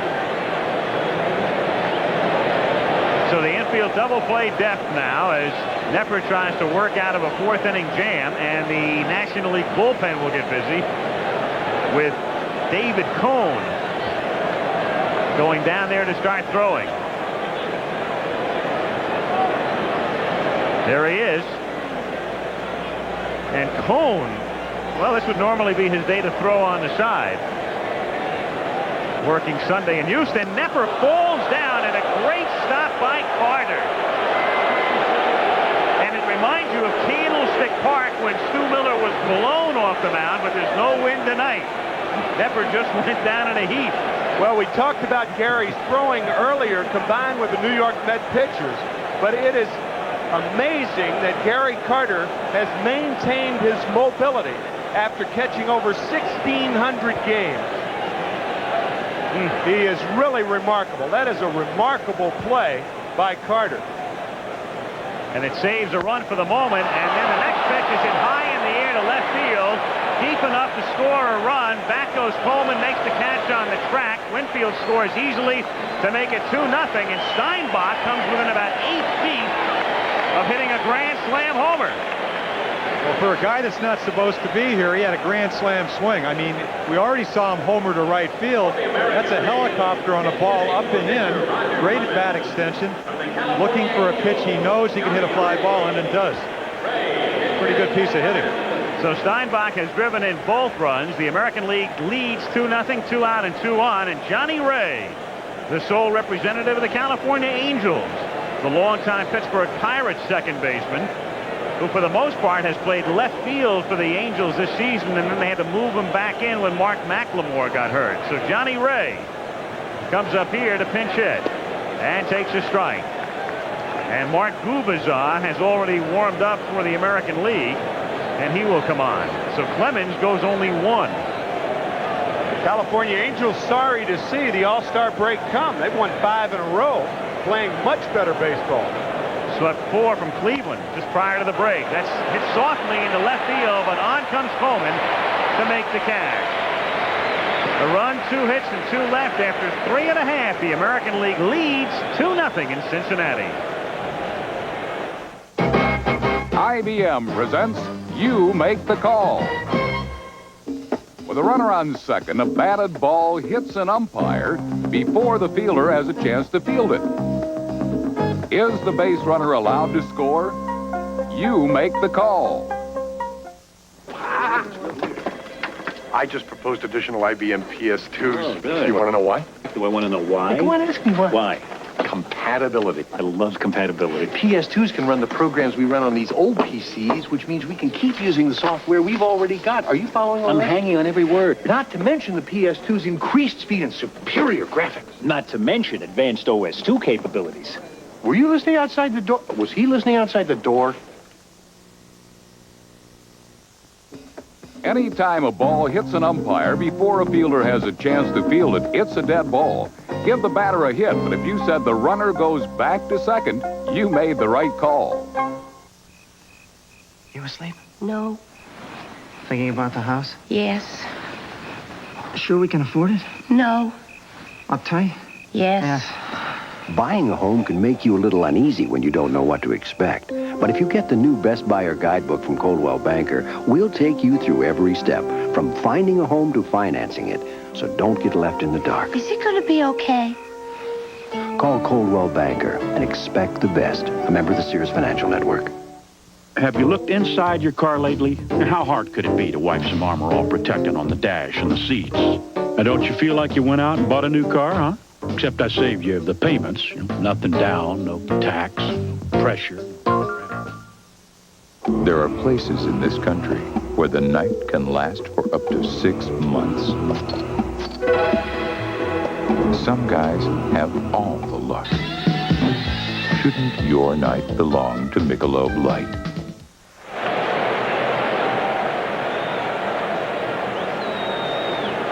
And we come back to Cincinnati. Kurt Stillwell of the Royals on the left, and you saw Harold Reynolds, and in between innings, Gary Gaetti, who's already been in the game, and he can enjoy himself for the rest of the night as the All-Star game moves along. Mark Gubazar of Kansas City comes in to pitch, and Vince Coleman leads off for the National League. The National League without a base runner. 9 up and 9 down, and now Gubazar, who's won 12 for the Royals.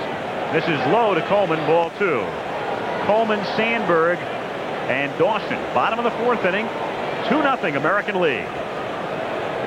It's very important to keep Vince Coleman off the bases with 45 steals.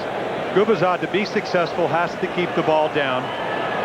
Something he's obviously done this year. 12-6 last year, 12-5 already at this point this season. 6'5", 210, good sinking fastball, a little bit of breaking ball and a changeup. 4-hit shutout Friday at New York. Line drive, left field, base hit. And so the National League has its first hit, first base runner. And it's Vince Coleman with his 45 steals at first base with nobody out.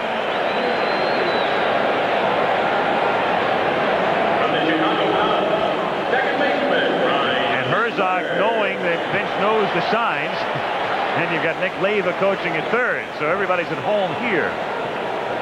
Vince has not driven in a run in 40 games, and Whitey Herzog said, this better not be the game that he drives in a run.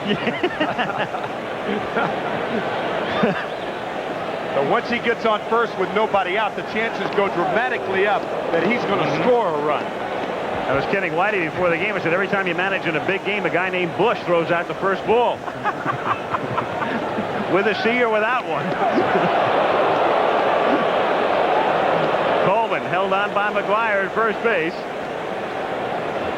Take a look at the quick throw as McGuire tries to tag Coleman.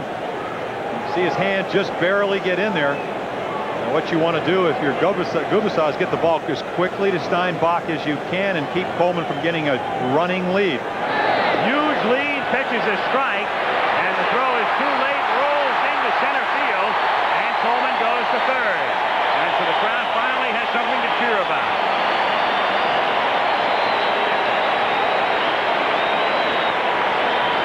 I was talking to Terry Steinbach yesterday, and I said, what do you think they're going to try to do? He says, they're going to try to run me out of the park, and this is what Coleman's trying to do.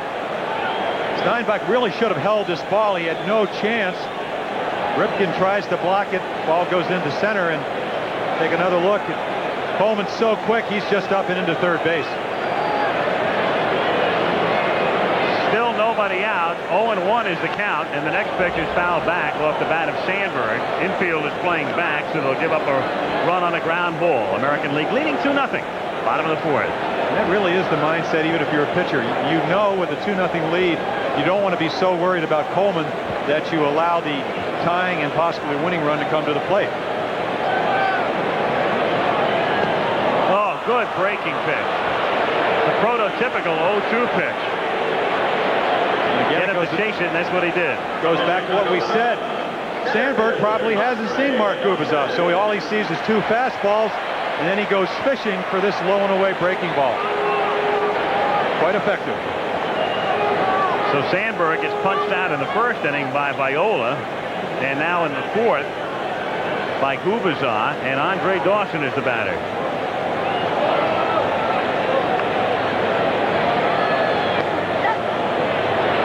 Commits, and the count is 0-1. You've just seen two swings because hitters are unfamiliar with the pitchers. Not only are the pitchers of quality, but the hitters on both teams are very unfamiliar with them, and that's one of the big reasons that pitching usually dominates an all-star game. I think it's the single most important factor. That combined with the fact that in recent times there have been a number of games played on the West Coast. Dodger Stadium in 80, Candlestick in 84. Oakland last year, San Diego in 78 in the twilight. Anaheim next year. Yep.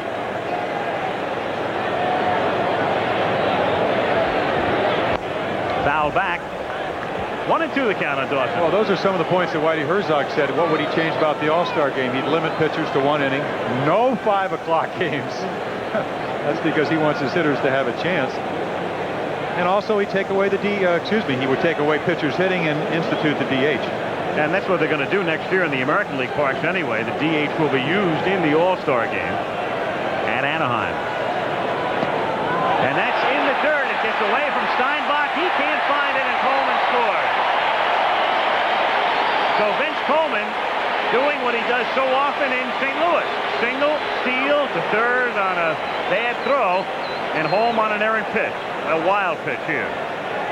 And the National League doing what it does best with the running game.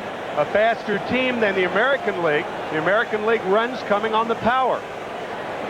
The home run by Steinbach. And Terry has been involved in all 3 runs. He has been the man of the hour. That's grounded back to Gubicza. He knocks it down, loses his glove, stays with it, throws high, pulls McGuire off first base. Gubicza had everything in order until the very end when the throw pulls him off. And that scored a base hit, and they're going to check Gubicza. Well, it's doubtful he's ever had to throw a ball without a glove on. And he throws against his body. You can see the high throw. They call that a snow cone, and Dawson's in on the air, I assume, on the high throw by Gubicza. I think they're going to be charitable here and give him a base hit. They are. Willie McGee goes into pinch run for Dawson and might stay in the game as Strawberry comes to the plate. So McGee running at first.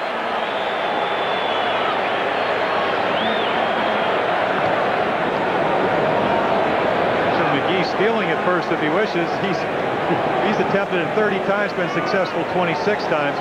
Whitey knows his players, especially the ones from the Cardinals. And that's grounded back to second. Great stop by Molitor, but he has to eat it. And again, Molitor, who really hasn't played second on an everyday basis in about 5 years, getting the nod there in the All-Star balloting and doing an incredible job tonight.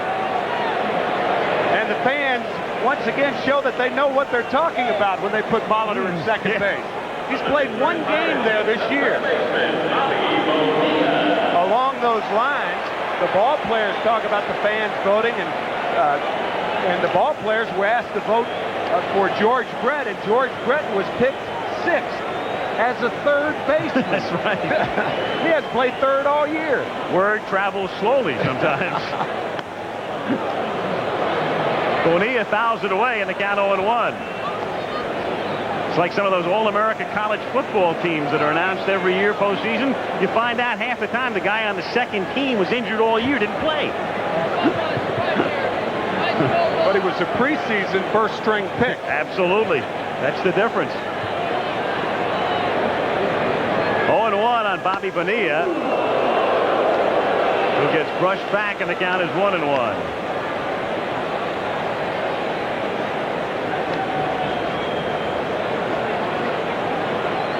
That'll get your attention. I mean, Gubicza well over 90 miles per hour with that fastball. Fouled away, and it's a ball and 2 strikes on Bobby Bonilla. National League dugout. Vance Law of the Cubs. And a look down into Riverfront Stadium. Capacity about 55,000. Ballpark opening in late June of 1970 and hosting the All-Star Game for the second time. Bonilla hits one down the line in right field, and it is a foul ball. Foul ball. So McGee has to go back, and Strawberry has to go back. And Gubicza is fortunate that the count is still 1-2.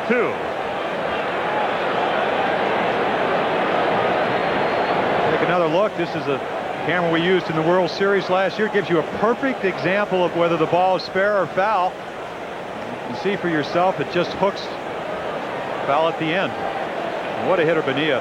17 home runs, 12 from the left side, 5 from the right side. Mike LaValliere said his weakness is he only hits the ball 450 feet right-handed and only 420 feet left-handed. So what a weakness to have. 1 out, 2 on, and the 1-2 pitch to Bonilla is outside. American League on top, 2-1 in the bottom of the 4th inning. Willie McGee at second base. Strawberry at first.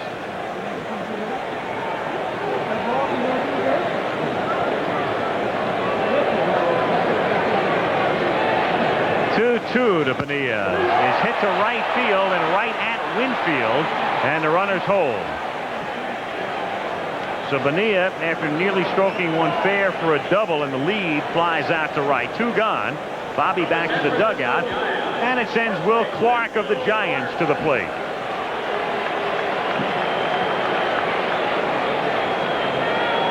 Tom Kelly, Dick Such, Rick Rennick, he's brought all of his coaches, and there's Bobby Valentine, the manager of the Texas Rangers, who along with Tom Trebelhorn, the manager of the Brewers, serving as the coaches. And in the background there, Bobby Doerr, the honorary captain, the Red Sox Hall of Famer.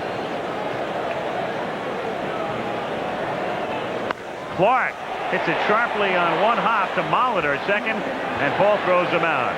They get a run in the 4th to make it 2-1. American League on top as we go to the 5th, and we're back in Cincinnati after this word from your local station. Tomorrow, new medical insights into crack addiction. Find out why even one-time users crave it for life. Watch ABC's World News Tonight with Peter Jennings. Hill Ford's inventory reduction sale is happening now. Marvin Hill wants to sell 300 Ford cars and trucks immediately. The Ford Motor Company is giving up to $1,000 cash rebates on select models. And Marvin Hill, that wonderful guy, has over 500 Ford cars and trucks to choose from. As the #1 volume franchise dealer in Champaign County, Hill Ford sells for less. So remember, if you don't have a Hill Ford sticker on your car or truck, you paid too much. Marvin Hill's a wonderful guy with a heart as pure as gold. Hill Ford, Carriage Center, Champaign. Rise on up, morning is breaking. Smell those biscuits baking. Get on up, come on in. Homemade biscuits let the morning begin. At McDonald's.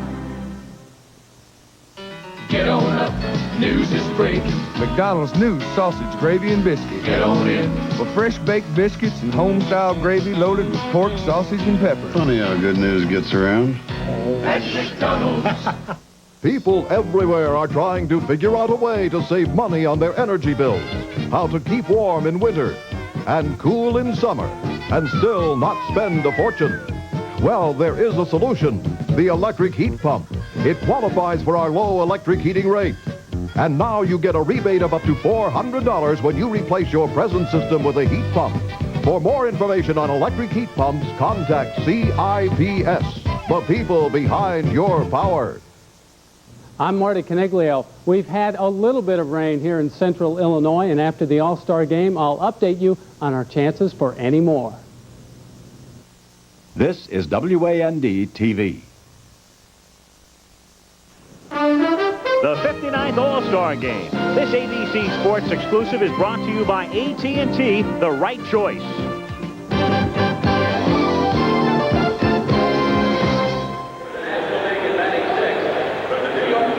Back in Cincinnati, Al Michaels with Jim Palmer and Tim McCarver. The All-Star Game moves to the 5th inning, and David Cone comes in to pitch for the National League. Cone working on Sunday, a mark of 9-2 during the regular season, and he's one of a couple of changes, and we'll get to them as we go along here.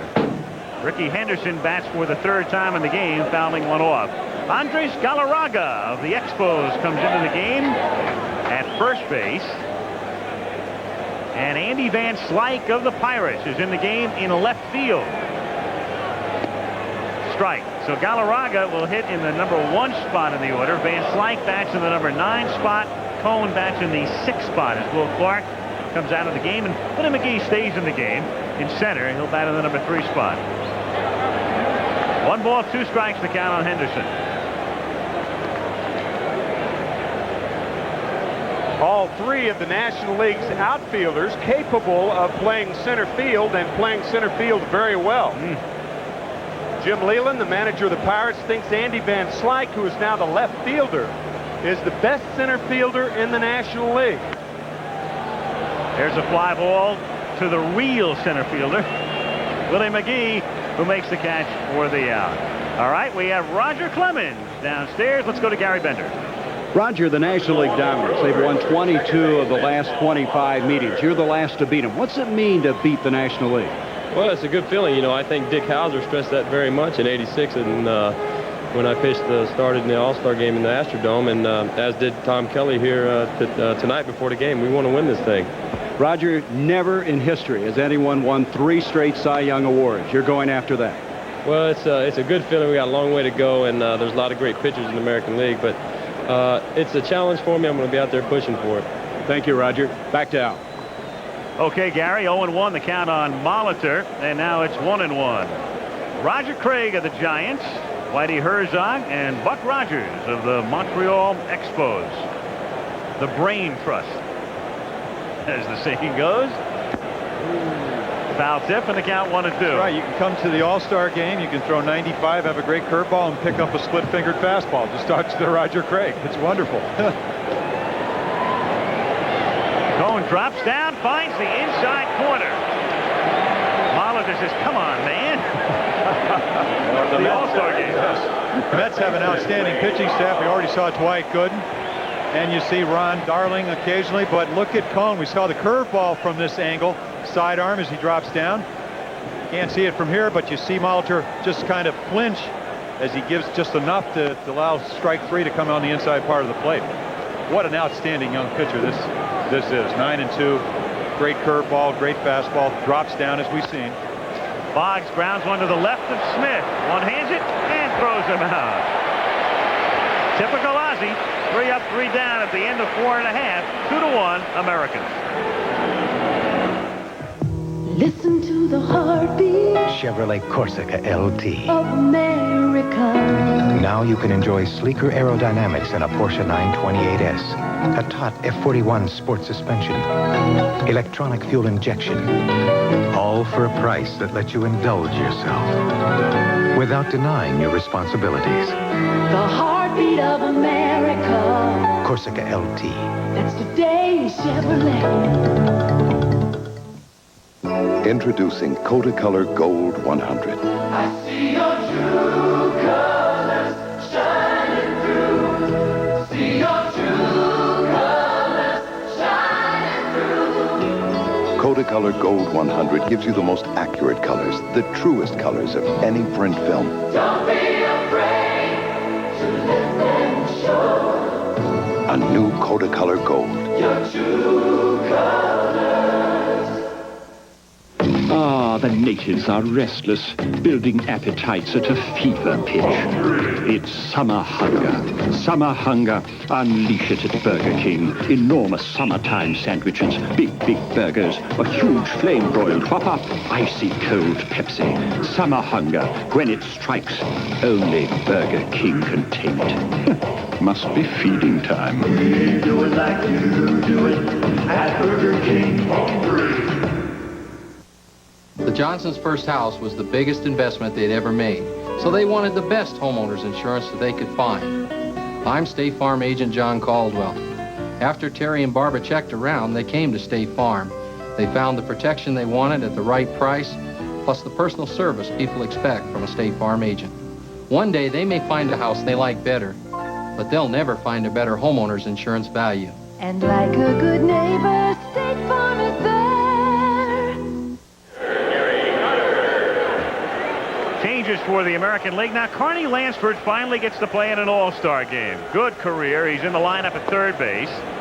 As we start the 5th inning, Harold Reynolds of the Seattle Mariners takes over at second base. Lansford hits first. Reynolds will bat in the number 3 spot. As Carter fouls it away off Gubazar. And Kirby Puckett of the Minnesota Twins, having another great season, bats in the number 2 spot and takes over in center field. And the honorary team captain for the National League, Willie Stargell, mans the lines at first base. There's Wilbur Dornell, who will be inducted into the Hall of Fame on the 31st of July. What a career. 475 home runs, the same as Stan Musial. Carter goes down on strikes, and Steinbach throws to McGuire to make it official. And the first time Carter has struck out in All-Star competition, his 11th All-Star game. And again, it was the slider down in the dirt. So Gary is gone, 1 away. And again, we mentioned earlier, Lance Parrish is the only other catcher for the National League, bothered by a bad back. In fact, Lance hasn't started the game since early last week. So Carter figures to go some. Ripken takes care of Smith. 2 down. And Van Slyke will come up, and we have Will Clark downstairs with Joe Morgan. Thanks, Al.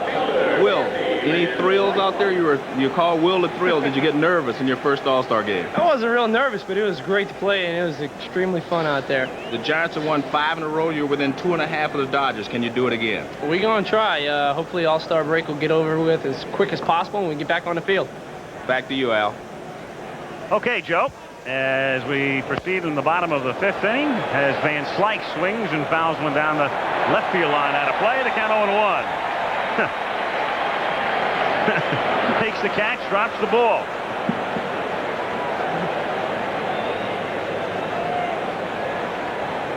The crowd at Riverfront Stadium, home of the Big Red Machine of the 70s. Tough times in the 80s for the Reds, up and down, and some second-place finishes, and Reds struggling this year, but Pete Rose trying to turn things around, and they did get a little hot over the weekend against Philadelphia, trying to climb back into the race. 2-1 the count. Mike Greenwell of the Boston Red Sox awaiting his chance. Van Slyke at the plate, 2-1. And Andy hits a grounder down to Reynolds. And the Mariners second baseman throws him out. 3 up and 3 down in the 5th. We'll go to the 6th in the All-Star Game. Still American League 2, National League 1. Got a big hot healthy thirst for Gatorade. Speeding in fluids and minerals. Want my whole hot body wet with Gatorade. Supplying energy to working muscles. No, there's nothing better when I sweat. I just got to get Gatorade. When you're hot, nothing's better. Gatorade is thirsty. Ooh, I got to get it for that deep down body thirst. You know, a lot of people are succeeding in business thanks to desktop publishing. Makes you look pretty smart, doesn't it? Only thing is, what if you need 5,000? Printed just as nice for that big meeting. Now, how are you going to get that done? Huh? It's no big secret. A dead pool is just a harmless game. Sounds pretty sick to me. In case you don't realize it, Callahan, your name is on this list, too. Clint Eastwood is Dirty Harry in The Dead Pool. Rated R. Starts Wednesday, July 13th. An invitation to tea with golf's royalty. The world's finest golfers will attend. Live exclusive coverage of the British Open begins Saturday on ABC Sports.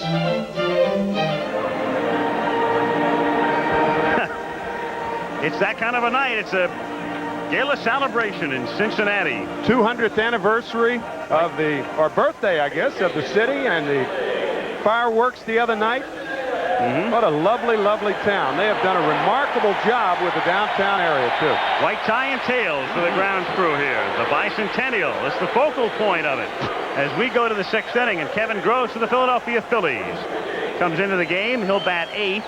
And the crowd responding for the new shortstop, Barry Larkin.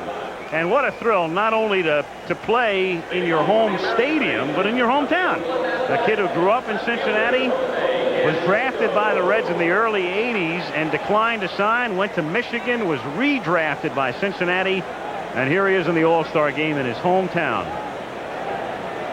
Jose Canseco at the plate.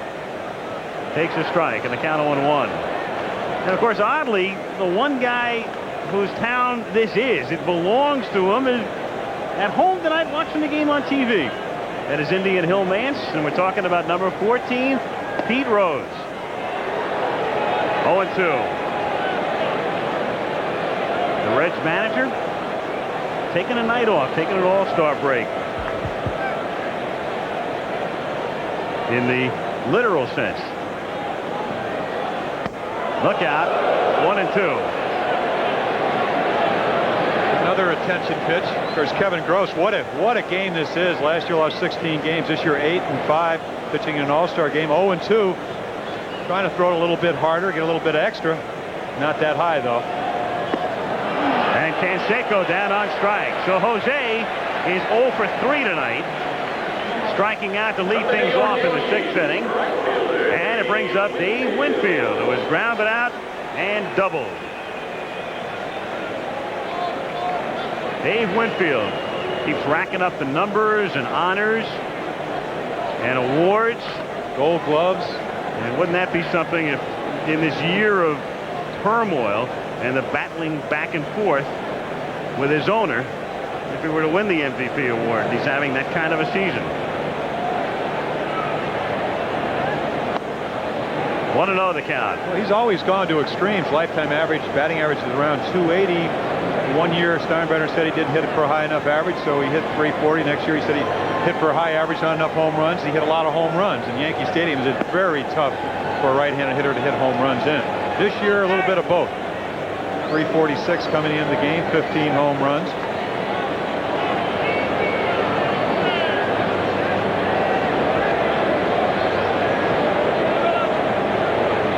Gross's 2-0 pitch. Winfield swinging from the heels. 2-1. And you could tell from the blimp that he was going for the downs. Look at Kevin Gross, all arms and legs. Well over 6'4", and 2-0, thou shalt not pass. Home run swing from Dave Winfield.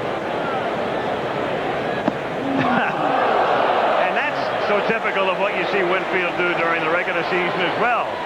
Yeah, from the blimp, this probably looks like a helicopter. The bat flying out of Dave's hand and going down toward third base.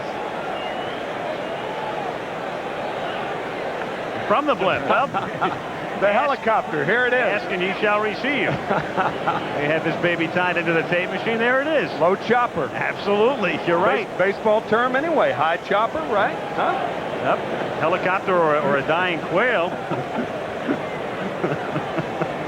2-2. The bad thing is when he throws his bat and also makes contact. And as a pitcher, you're trying to see the ball and also get out of the way of the bat. Change in the dirt. He's talking about having cameras everywhere. I wonder what that looked like from Scottsdale, Arizona. I think I'll call my dad tomorrow and ask him. I got to ask Kirk Gowdy Jr., Craig Janoff. We got a remote out there. 3-2 pitch. His spun foul outside first and into the hands of Wayne Terwilliger. America's best cameraman. We will second that motion.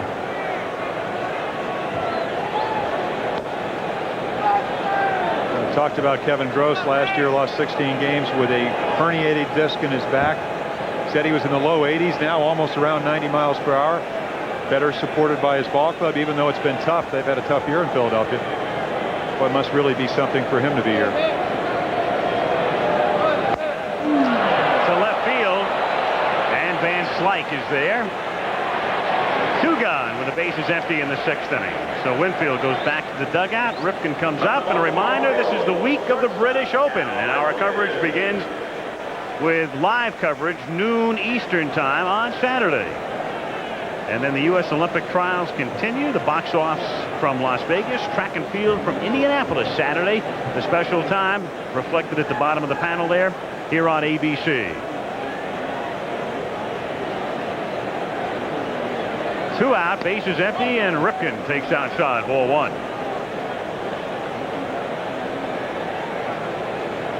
2 runs, 5 hits, and 1 error for the American League. 1 run, 3 hits, and no errors for the National League. 1-1.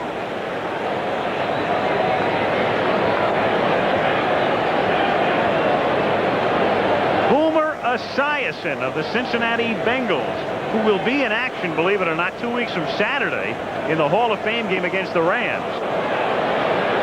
1-2. Talking about overlapping seasons. The Bengals opening up camp this week. Boomer, of course, is a veteran, so he may come in a day or 2 late. And we'll see him in Canton on the 30th. Change-up. Throws throwing slower and slowest here. 2-2. We also had a chance to see a terrific quarterback of the Cincinnati Bengals, Kenny Anderson, running into Kenny. As you see the Jugs gun there. Didn't need one on that last pitch. No, didn't register. Into the corner goes Strawberry to reach for it, and did he hold it? He went out of our view. Dropping foul. But down the line, let's take a look at our down the line shot here as he disappeared from our angle. Of course, the umpire makes his decision. He's going to call Ripken out. That Strawberry would have caught that ball if the fan did not interfere. Because the fan leaned onto the field. Umpire's discretion, and that's the end of the top of the 6th. Coming up next, Yogi at the Movies, brought to you by Stroh's and Stroh Light. Yogi, why are you reviewing a beer commercial? It's not a movie. Because it's good enough to be a movie. Watch. Okay. Alex will now do his famous dog impersonations. Grab a Stroh Light, relax. Ready, Alex? All right, who's this? Rin Tin Tin. Look at this. Look at this. Trim, my 3 sons. Right. This is my favorite. Benji. Oh, I don't know how he does it. It's amazing. Stroh Light, fire brewed for smooth, consistent taste. No, here he comes. Who's that supposed to be?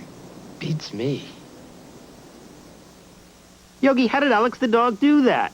I think it's makeup. Yogi, do you remember Rin Tin Tin? Oh, he was my favorite dog actor. It was the real Benji, you know. So was Rin Tin Tin. Rin Tin Tin is dead, Yogi. Now he is, yeah. I score famous dogs commercial a home run. You're welcome, Alex. Gold medalists Edwin Moses, Carl Lewis, and more compete in the track and field trials. Plus the box offs in the U.S. Olympic trials on ABC's Wide World of Sports live Saturday.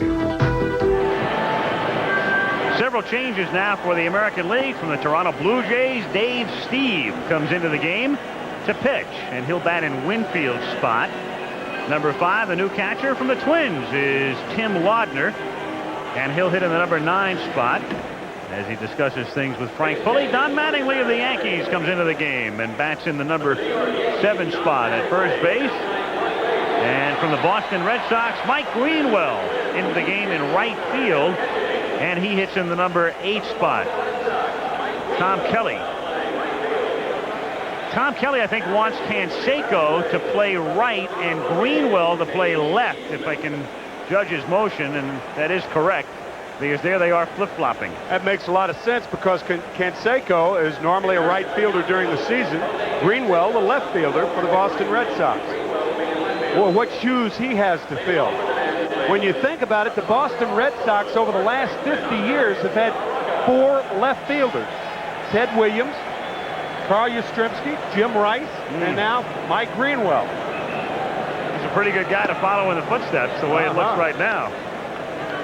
A. Bartlett Giamatti, the president of the National League, who gave his National League squad a fiery pep talk, he told me before the game. Galarraga hits one to the gap in right center, and it's Canseco who calls for it and makes the catch. And Kirby Puckett was over in the area. Normally the center fielder will take charge, but Kirby giving way to Canseco. And when you look at Jose's body, you can understand. Walls would give away to Jose Canseco's body. Open sesame. I mean, I'll tell you what, this American League squad, and it doesn't mean, of course, that they're going to win. And you saw Ripken in the foreground there, but you look at McGuire and Canseco, and then if you go to the National League, Lance Parrish, they ought to be playing football here. They are big. Ryne Sandberg. Sandberg tonight has been up twice, and he has struck out twice. And he has seen about every pitch in the book along the way. Well, and of course, Dave Steeves, his best pitch is a slider, a pitch he really has not had the last couple of years because of elbow problems. He throws used to throw a fastball that sunk at about over 90 miles per hour. Great changeup. One of the dominant pitchers 2 or 3 years ago, and then he came up with chronic elbow soreness, and his velocity's come back this year. Last year he was 13-9 with an ERA over 4. This year 10-5, right under 3 runs. That's hit down the line in right field and looped in for a base hit. Canseco to cut it off and hold him to 1. So Ryne Sandberg fighting one off, singling with 1 out here in the bottom of the 6th inning and becoming the tying run at first base. Well, the sinker just in on his fist, and it probably hurt, but after 2 strikeouts, you'll take it. Fights it off and puts an excellent base runner, a guy that has great stealing capabilities at first base. And Canseco a better right fielder than he was a left fielder. And that's very unusual because right field's a much more difficult position to play than left. And generally your better outfielder is the right fielder. Right. Left field sometimes is a hiding spot where you want to hide somebody when you got to get him into the lineup. 0-1 on Willie McGee with Sandberg at first base.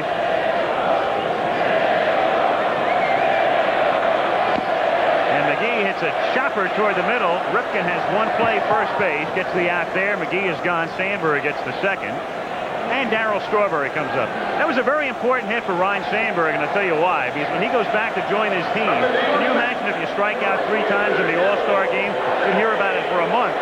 You hear about it during the regular season, but the hat trick in the All-Star game, and boy, do they have a good young ball club. Oh, I'm telling you. I mean, Mark Grace, who's not here, Rafael Palmeiro, who we may see, John Dunston, who is on the bench for the National League, Greg Maddux, 15-game winner, as Al talked about earlier. Strawberry takes a strike, 0-1. The crowd was chanting. There was a small chant that went up. It's Sabo, Sabo. They're waiting for Chris Sabo, and I guarantee you he will play before the night is done. The Reds rookie third baseman, Whitey, guaranteed it before the game.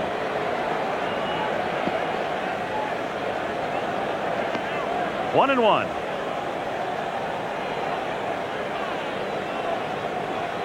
And there is the only rookie in this All-Star game, Chris Sabo, who put on those goggles when he comes out.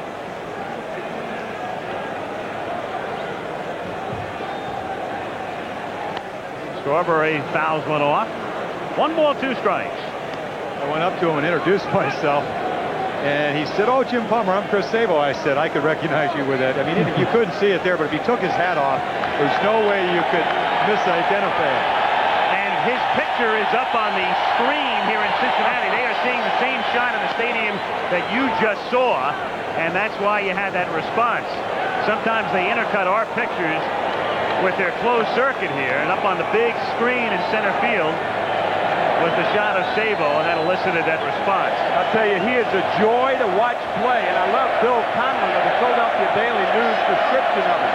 He said he's a hyper-talented Pete Rose clone. And is he ever? He can play. 2-2. It's so intriguing. He's been a better player in the major leagues than he was in the minor league. Doesn't happen too often, but it does happen. And he not only forced Buddy Bell out of a job, he forced Buddy Bell out of Cincinnati, traded to Houston.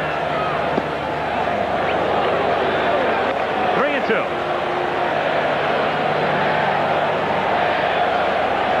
Sandberg at second. And again, if you're just tuning in, the chant is not Darryl, Darryl, it's Sabo, Sabo. High fly ball to shallow right field, and Jose Canseco handles 2 of the 3 outs in the 6th. At the end of 6, still 2-1, the American League. Back at Riverfront in Cincy after this word from your local station. Tomorrow, reaction to Dukakis' choice of a vice presidential candidate. NAACP leader Benjamin Hooks joins us, plus a visit with rock superstar Sting on Good Morning America. IGA store brands, as fresh as national brands. IGA store brands, as select as national brands. This week, 12-ounce cans of IGA concentrated orange juice are only 89 cents each. And munch away on regular or dip IGA potato chips just 59 cents for an 8-ounce bag. But IGA store brands are priced lower than national brands. IGA store brands, your best value. Burger King brings back 2 burgers for $1. Wow! You can't buy a 45 record for $1, but you can buy 2 Burger King regular hamburgers. 25% more beef than McDonald's regular hamburgers for $1. They don't do haircuts for $1, but at Burger King, they'll do 2 plain broiled burgers just like you do them for $1. The dollar movie may be hard to find, but for a limited time, 2 burgers for $1 are back. We do it like you do it when we do it like we do it at Burger King. I'm Tom Green. University of Illinois Athletic Director Neil Stoner is stepping down. Tonight after the game, we'll find out what happens next. This is WAND TV. The 59th All-Star Game. This ABC Sports exclusive is brought to you by Stroh's and Stroh Light. Now you're talking good times, and Stroh's is spoken here.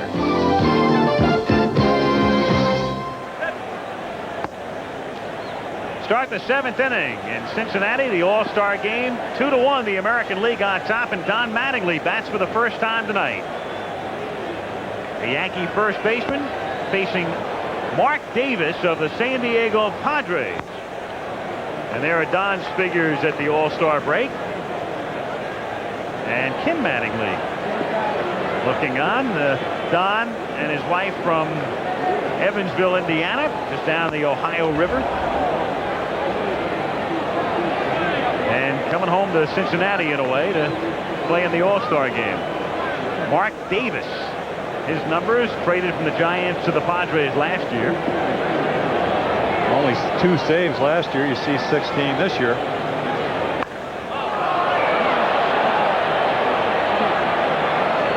One ball, 2 strikes, the count.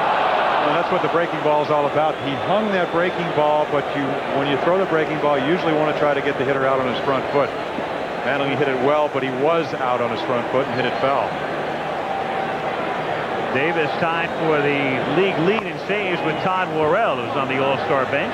Sandberg charges over to Galarraga. One away. Terry Steinbach has been the big man tonight, driving in both American League runs, and he is with Gary Bender. Gary? Terry, the fans knew what they were doing when they voted you as the starting catcher.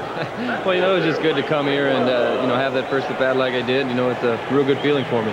The first Major League at-bat, you hit a home run against Cleveland. Your first time at an All-Star game, you hit a home run.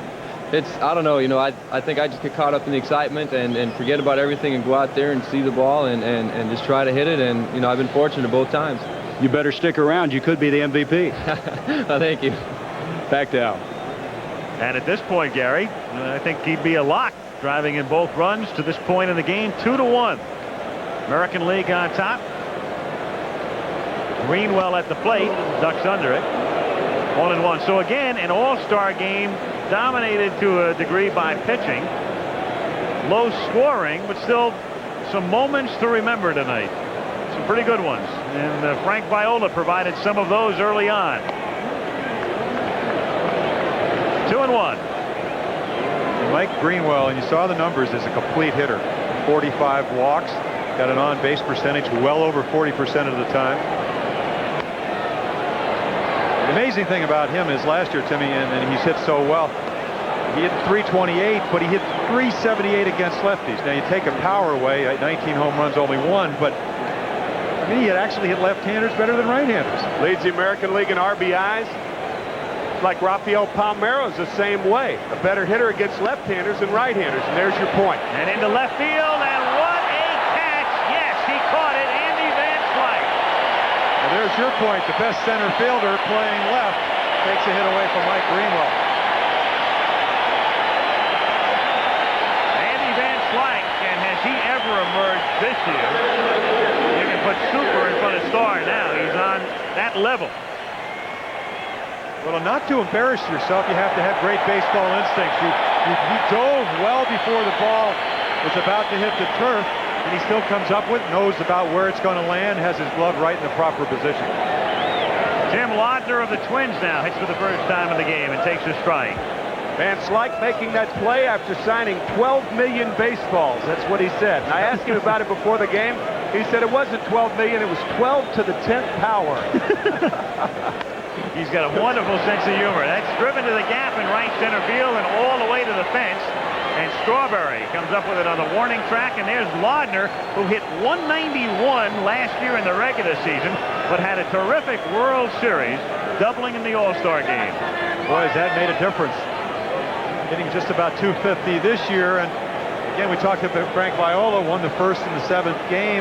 Not that he had a bad year last year, but came back, and this year is the dominant pitcher along with Roger Clemens in the American League. And now Whitey Herzog is going to go to the mound. He's going to bring Bob Walk into the game to face Carney Lansford. So he gets Davis in for 2/3 of an inning. And Bob Walk, who pitched on Sunday, threw 70-some-odd pitches against the Dodgers, and then told Whitey before the game that he could come in for at least part of an inning. So he'll come in here with 2 out and Laudner at second base. Sounds like you're reiterating, but almost all the power hitters, and Laudner is a big, strong guy, like to get their arms extended. Mark Davis threw almost exclusively sliders. That's his first fastball out over the plate. Laudner doubles. And Laudner, like a lot of the Twins, credit Tom Kelly for the patience that he's shown with them. Laudner even goes back to A-ball when Tom Kelly was his manager. Tom used to do the laundry, he'd drive the bus, and train his players. He is a very, very popular manager with his players. No doubt about it. And he took some knocks in the World Series. Everybody said he's dull.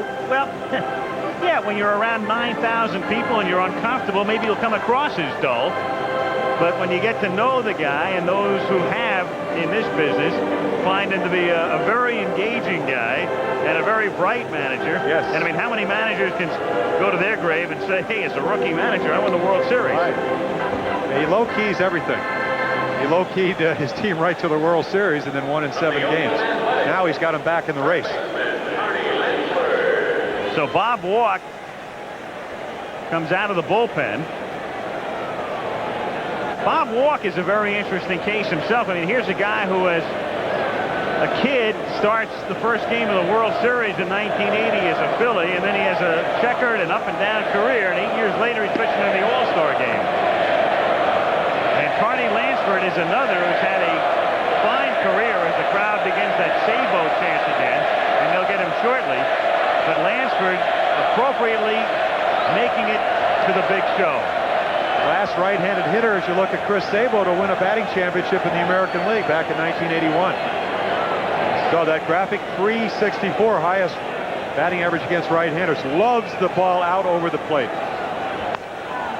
And he hits that one on the ground down to second. And down he goes. And the American League finished here in the 7th. Sandberg and the Nationals come off. It's still 2-1 AL. You've seen how the advanced full-size Chevy half-ton stands up to Ford. And recently, maybe you've seen Ford's answer. But what you haven't seen is the latest news. Right now, full-size Chevy sales are on a rocket and growing faster than Ford's, which just goes to prove America knows a hot new truck when they see one. Make your switch to Chevy now with $500 cash back. That's today's Chevy truck. Now, what makes me look so successful? This watch? Well, it's absolutely worthless in a business situation. When I leave the room, it leaves the room. My brochure stays behind. Think about it. If you think you might need some new hand tools, think about this. Sears Craftsman hand tools are built so tough, we guarantee them forever. And we mean forever. Sorry, Alex. You know the rules, buddy. Let me have a Stroh's, Pat. About my monthly tab. Seems really high. No, that's right. Looks high to me. Maybe you shouldn't let your buddy use it. My buddy. Brown hair, wears it long. Is he short? Yeah, talks funny, too. Wolf? Says that a lot. Stroh's, fire brewed for smooth, consistent taste. Eats the peanuts right out of the bowl, too. Teach your team to play the right way with Major League Baseball's A Coaching Clinic. It's a great training video for coaches, dads, and moms, and a great learning video for individual players. To order your VHS copy, send check or money order for $19.95 to Major League Baseball, Box 88, Trenton, New Jersey, 08561. Or call 1-800-543-7800. New York and New Jersey residents add sales tax. The proceeding was furnished by Major League Baseball. Well, the All-Star Game, the traditional halfway point, stream of consciousness. What's the one thing you'll think most about in regard to this season to this point? Pitching, I think. The good pitching in the National League. The Mets may not win. Might be right. Race is really heating up, and the crowd heats up because hometown boy Jeff Russell from the area and now with the Texas Rangers comes out of the American League bullpen to face Bobby Bonilla. 2-1, the Americans on top, and Bonilla takes outside, ball one. Bonilla and Larkin out on deck, and then Gary Carter due up third. 1-1 the count on Bobby Bonilla. This is not a good night to hit. I mean, everybody's got a 90-plus fastball. They have 2 or 3 pitches. They throw strikes. To left field, and moving over is Greenwell, who had trouble just for an instant, but corrals it. The crowd is booing because they felt that Herzog should have let Sabo hit for Bonilla. 1 out, and Larkin is the batter.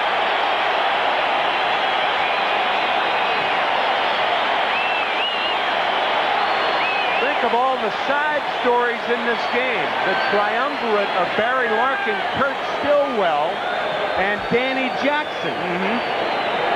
Jeff Russell used to pitch with Cincinnati. Stillwell traded for Danny Jackson. Jackson's on the NL team, never made it in the AL. Kurt Stillwell's on the AL team, never made it in the NL. Jeff Russell lost 18 games here. Yeah. And then you get a Buddy Bell for him, who's a heck of a third baseman. So you got to know, he has ability. Certainly shown it this year.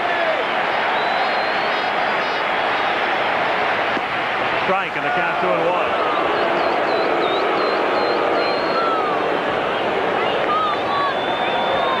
Another thing that makes it a good night to pitch is that Frank Pulley has a ample strike zone. It's like a pitcher's umpire. You would pick up on that. You want every edge you can get, of course, especially in an All-Star game.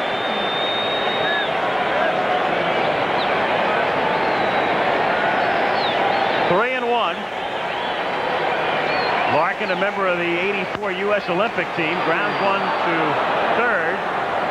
And Carney Lansford throws to Mattingly to take care of him. So 2 down. Gary Carter coming up. Jeff Russell, born in Cincinnati, his hero Nolan Ryan, 1961. And a look back. Cute kid at the age of 12. And then at 15 on the mound. At 17, an Ohio All-Star. And now live in '88, a big league All-Star.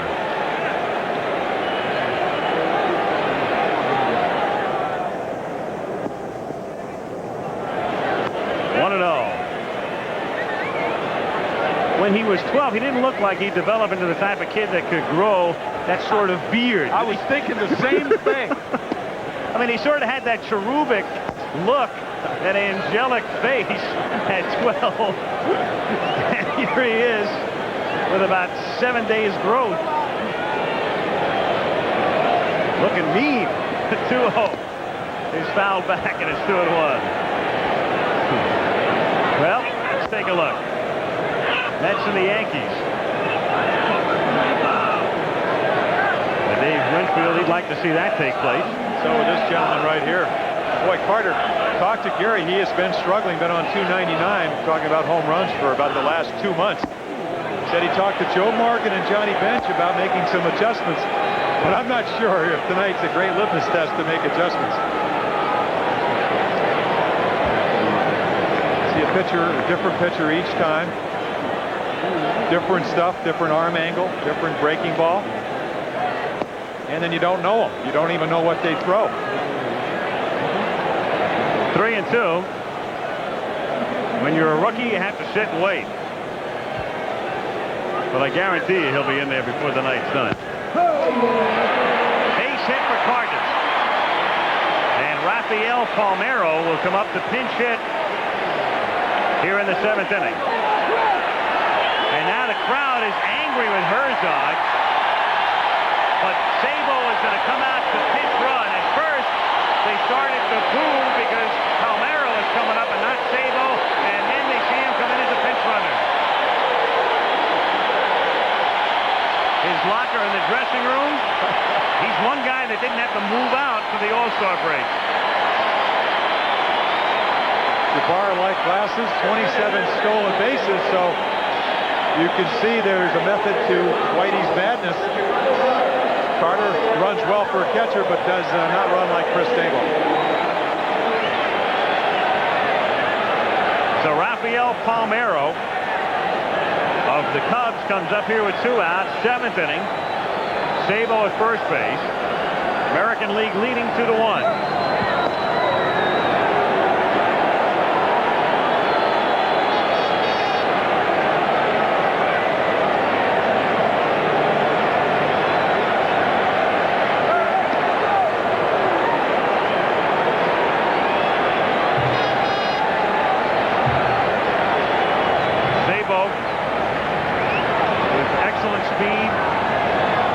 Dusting himself off at first base. Representing the tying run with 2 out in the bottom of the 7th inning.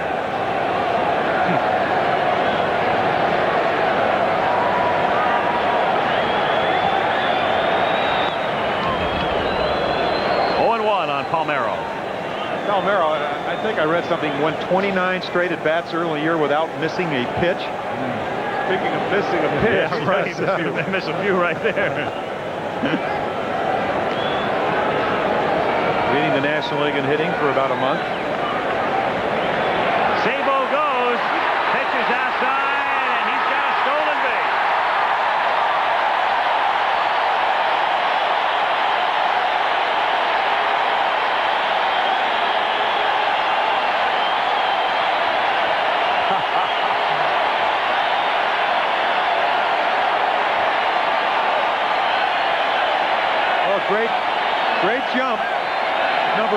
on the year. It doesn't count, but it will if it allows the National League to tie the game. Yeah, you couldn't tell the people here that it doesn't count. On his normal record, of course.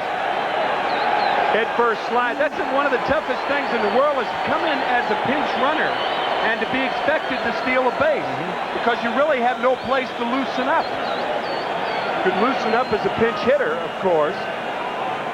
Safe easily at second base. Of course, Cal Ripken trying to put the quickest tag he can, and it's just too late. Tags him on the hip. Hands well into the base. Good pitch to run on a slow curveball. 1-1 on Palmeiro. 2 out.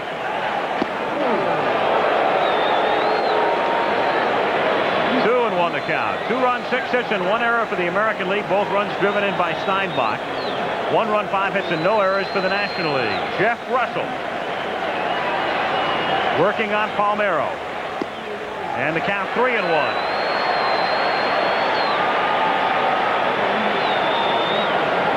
Doug Jones down in the bullpen for the American League. Hershiser for the Dodgers in the National League.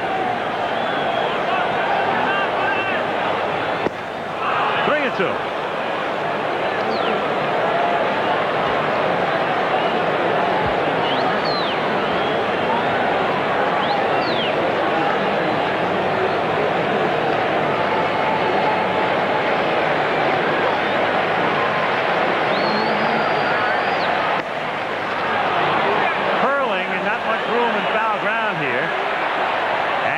Play. So 3 balls and 2 strikes on Rafael Palmeiro. It's hard to tell now, but almost every hitter I talked to, I said, how do you characterize this park? They said, a good hitting ballpark. Ball carries well, and also not a lot of foul territory, especially when you get down the line. Contrast this to Oakland. I mean, Oakland is huge. On that last foul ball, Sabo with 2 out running. And you heard the crowd respond. He'd already crossed the plate. Just in case it was fair. He really didn't have a chance, but that's the way he plays the game. A typical example right there. And Palmeiro walks. So runners at first and second. And Andy Van Slyke, who made that great catch in the top of the inning, comes up here. Van Slyke and all of the Pirates, and you see the RSC on their sleeves. And that's in the memory of Richard Caligari, their mayor, longtime mayor in Pittsburgh, who died this spring and was very instrumental in keeping the team in Pittsburgh. And also the mourning bands around the left sleeve of the umpires tonight, as they remember Dick Costello, who died last winter in a road accident, and Lee Wyatt, who died last week. Mattingly, great stop, goes to second for the 4th. What a play by Mattingly. Not only to stop it, but then to have the presence of mind to get up and make the dead right play in front of him to force Palmeiro. Palmeiro may have slid late into second base. He gets a good jump off of first, but watch the late slide and a brilliant play by Mattingly.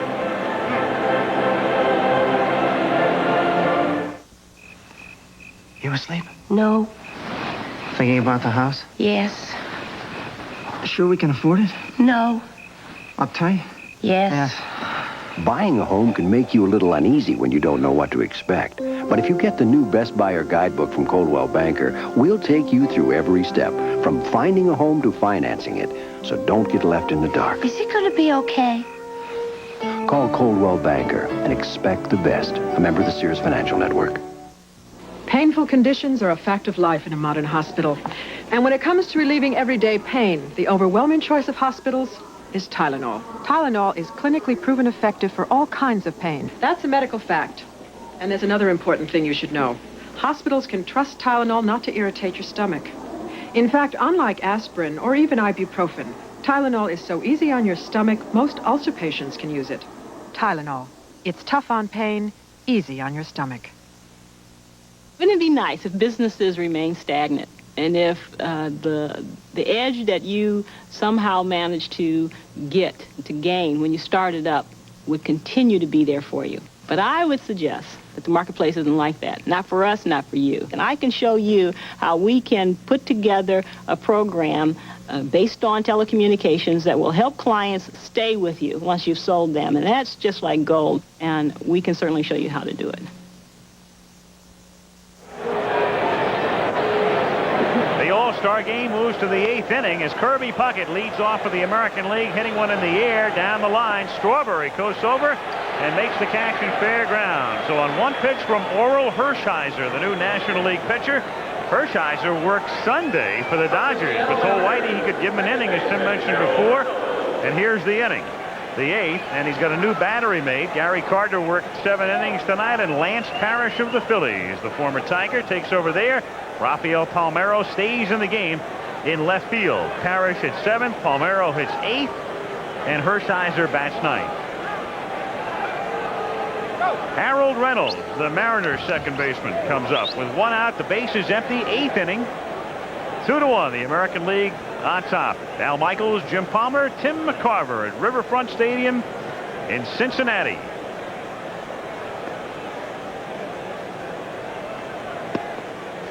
Reynolds takes a strike. 0-1. It's amazing. We saw fan interference earlier, and when Strawberry made that catch, when Puckett hit the ball, it looked like the same fan had waited and then gone down to get the ball.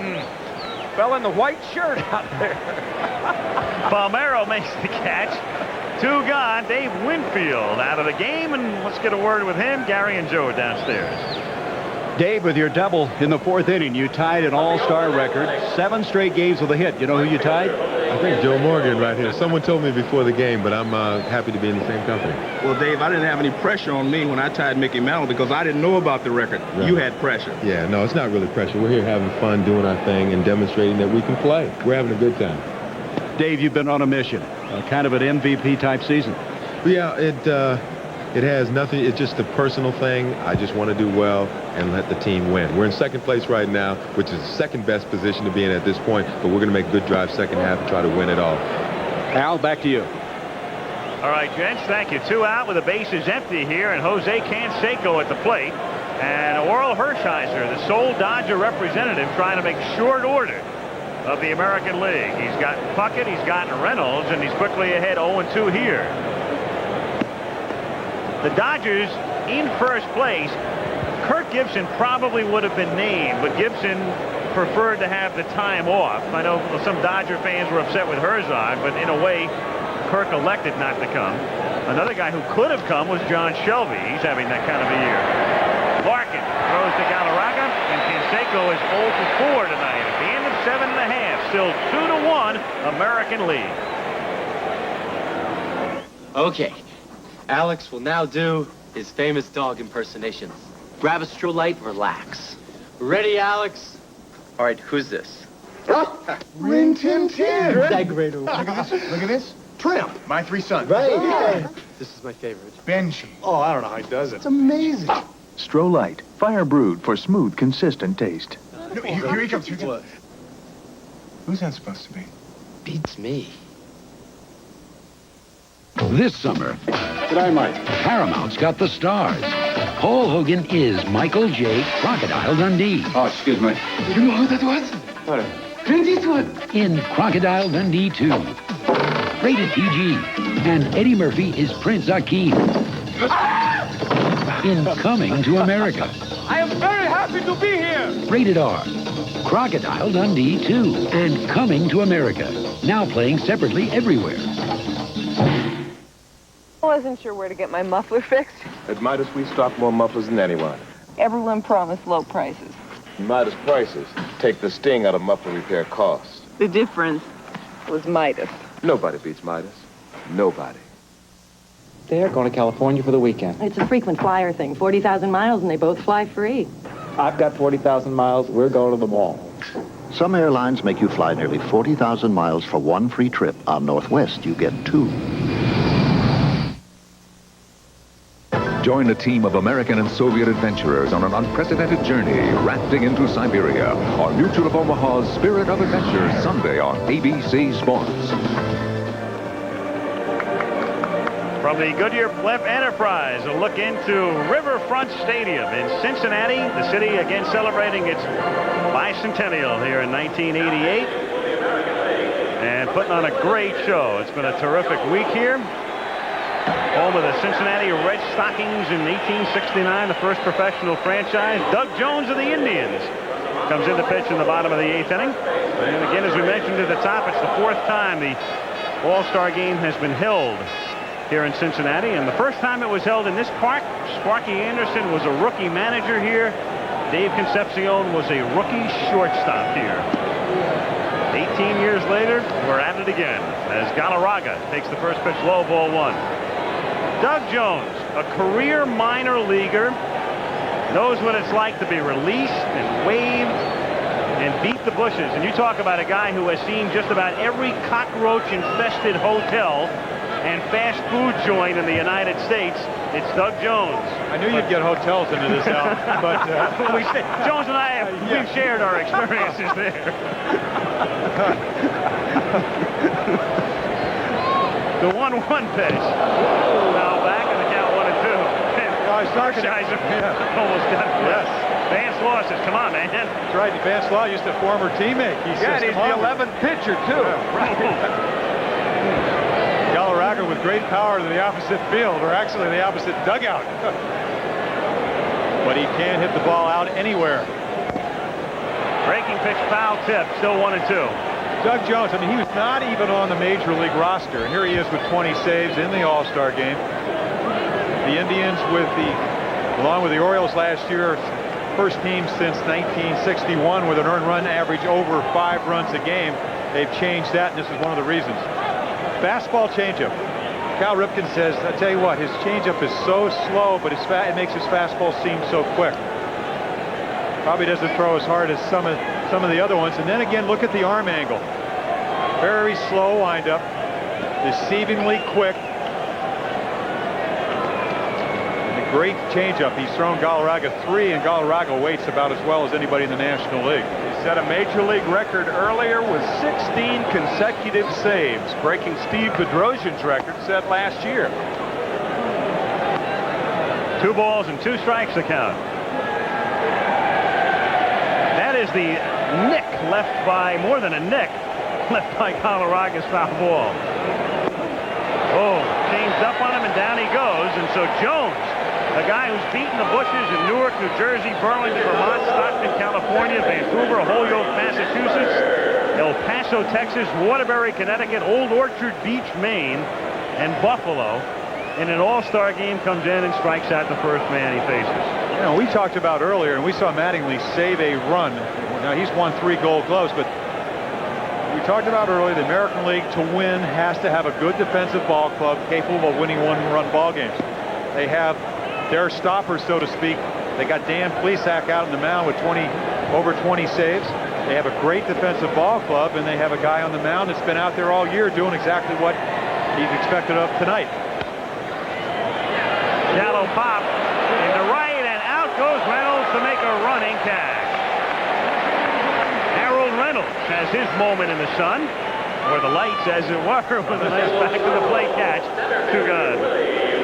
Again, a guy that's used to playing on AstroTurf. Led the American League in stolen bases. He has great speed, and he uses his great speed to his advantage there to run under that ball. Ball that Canseco wouldn't have been able to get to. This has been a brilliant defensive game. Usually good pitching and good defense go hand in hand, and this is an example of that. And interesting right now that the play of the game is a defensive play of sorts, in that Strawberry appeared to have tipped Steinbach's home run. Might have made the catch, and the ball looked like it grazed his glove, hit the top of the wall, and spun over. 1-1 the count. This ballpark, of course, used to having outfielders jump up and catch balls that would normally be home runs. That's because Eric Davis plays here. Mattingly has that one slip through him.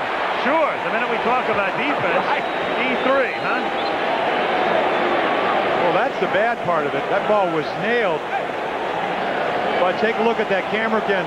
Mattingly does save a double. This ball is smoked on the turf. You see him get down in front of it. not low enough. Try to get his glove down, but he does keep it from being a double. A play that he normally makes, though. And the official score still gives him an error. E3. Kelly goes to the mound, and he has Dan Plesac, the Brewer lefty, in the bullpen with Strawberry due up for the National League. So the Americans still on top by a score of 2-1 with 2 out, and Strawberry coming up and Plesac coming in as we step out for a moment. We have a cable cut at 3 o'clock in the morning, or cable damage, lightning or something like that. We go out there and we don't wait till 8 o'clock and then go out. We're there. If you got a long-term project and they're putting a big power line or a water line or something close to our cable, see, we have to stay with them, and this might go on for weeks and even months. We're there. Anytime any activity's going on, we're there, even though nobody knows it.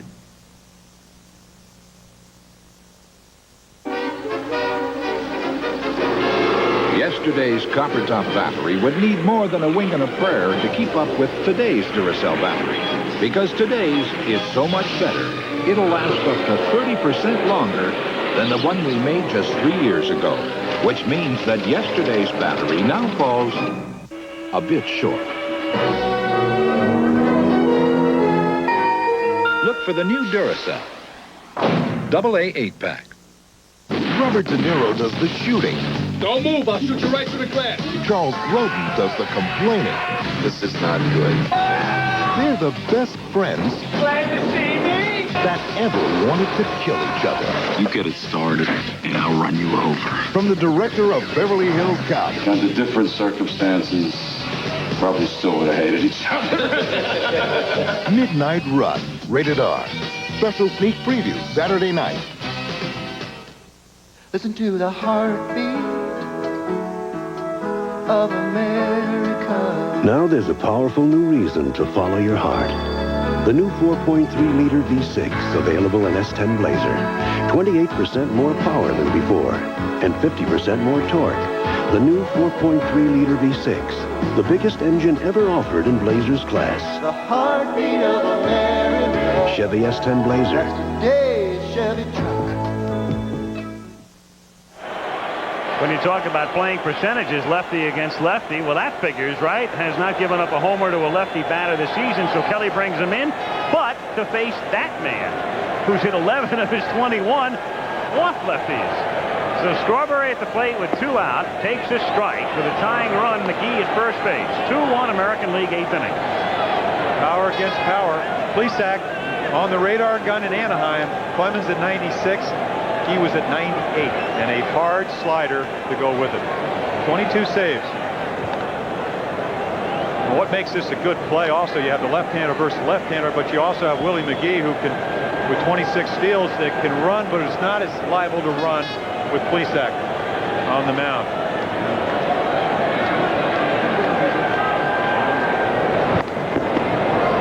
He may go, but he does not know what kind of move that Dan Plesac has. And any base runner assumes a left-handed pitcher has a good move. And speaking of good moves.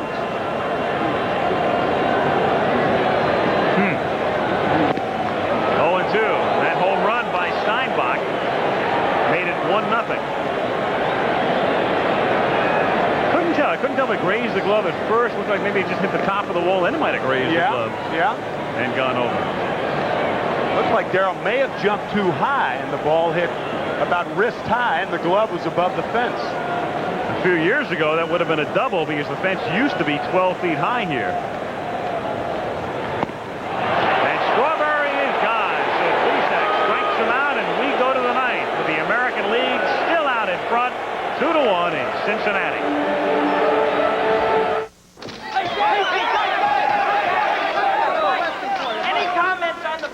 Yeah, prove who the real champion is.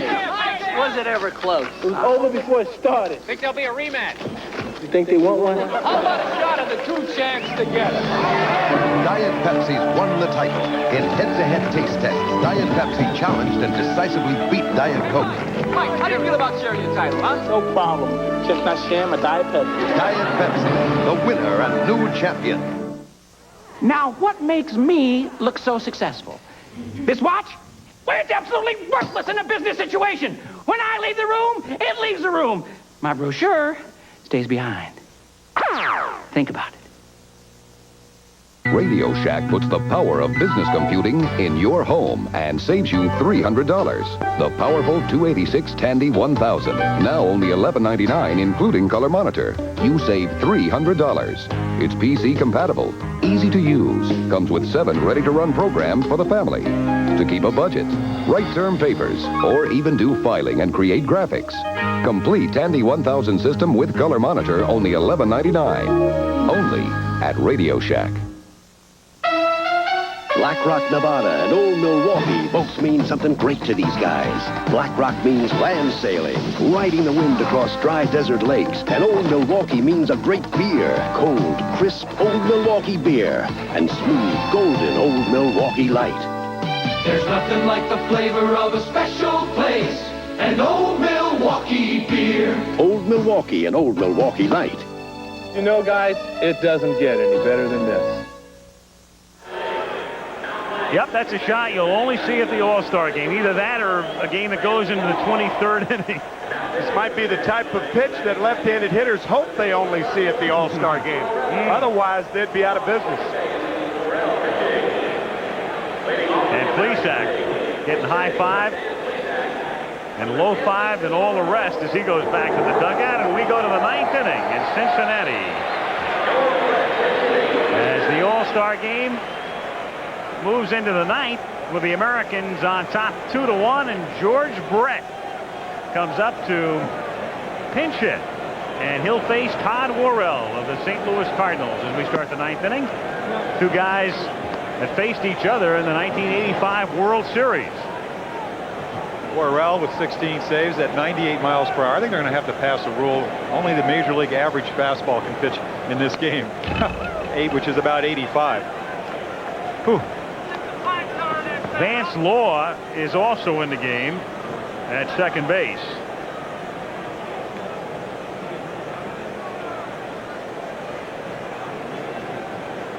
And there is Vance.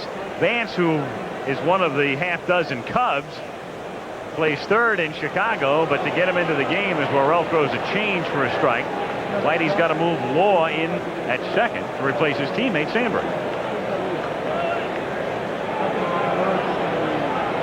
1-2 the count on Brett.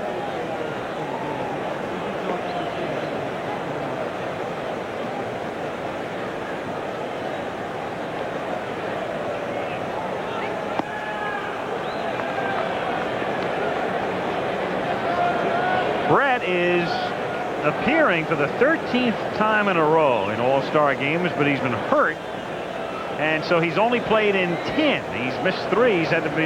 He's been replaced on 3 occasions because of injuries.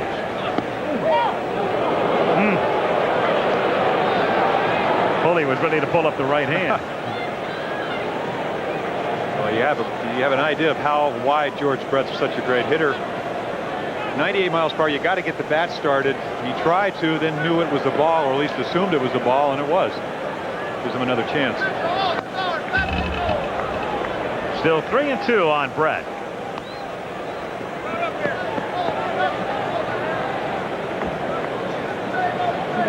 Robert Wall was the coach in Bull Durham. Kevin Costner, Susan Sarandon. You've seen that movie. That was a great flick. Minor league lingo.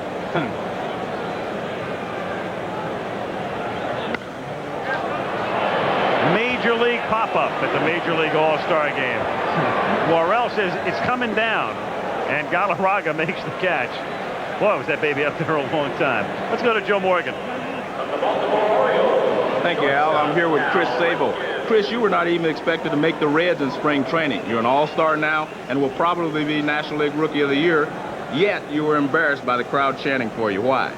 I don't know. I don't know why they're cheering for me. I just go out there and play every day, and, you know, it was nice, though. I enjoyed it. All right, back to you, Al. Sabo shy and unassuming and soft-spoken. Ripken, it's a one-hopper to Bonilla. And Galarraga stays on the bag. Nice play. So 2 down. Larry Barnett, the first base umpire, took a long look at it. Calls him out. Galarraga's nickname down in Venezuela is the cat. Cat-like reflexes here as he slides that cat-like paw across the base. Whitey Herzog says that he reminds him of Gil Hodges. First base, of course, a left-hander's position. But Galarraga plays it like a left-hander, doesn't he? Soft hands. 2 out, bases empty, and Mattingly is the batter. You know, you look at Sabo and you listen to the interview with Joe Morgan. You wonder, in 3 years, could that guy go to arbitration? Does he look like the kind of guy that would go to arbitration? Not in representing himself. Yeah. Mattingly lines one to right field and right at Strawberry. And so the National League comes up in the bottom of the ninth, trailing 2-1. Listen to the heartbeat. Listen to the heartbeat of America. Oh, yeah. Moving into more car doesn't have to be expensive or boring. Today's Chevrolet Celebrity. It's for people who've grown up without growing old. The heartbeat of America. That's today's Chevrolet. An invitation to tea with golf's royalty. The world's finest golfers will attend. Live exclusive coverage of the British Open begins Saturday on ABC Sports.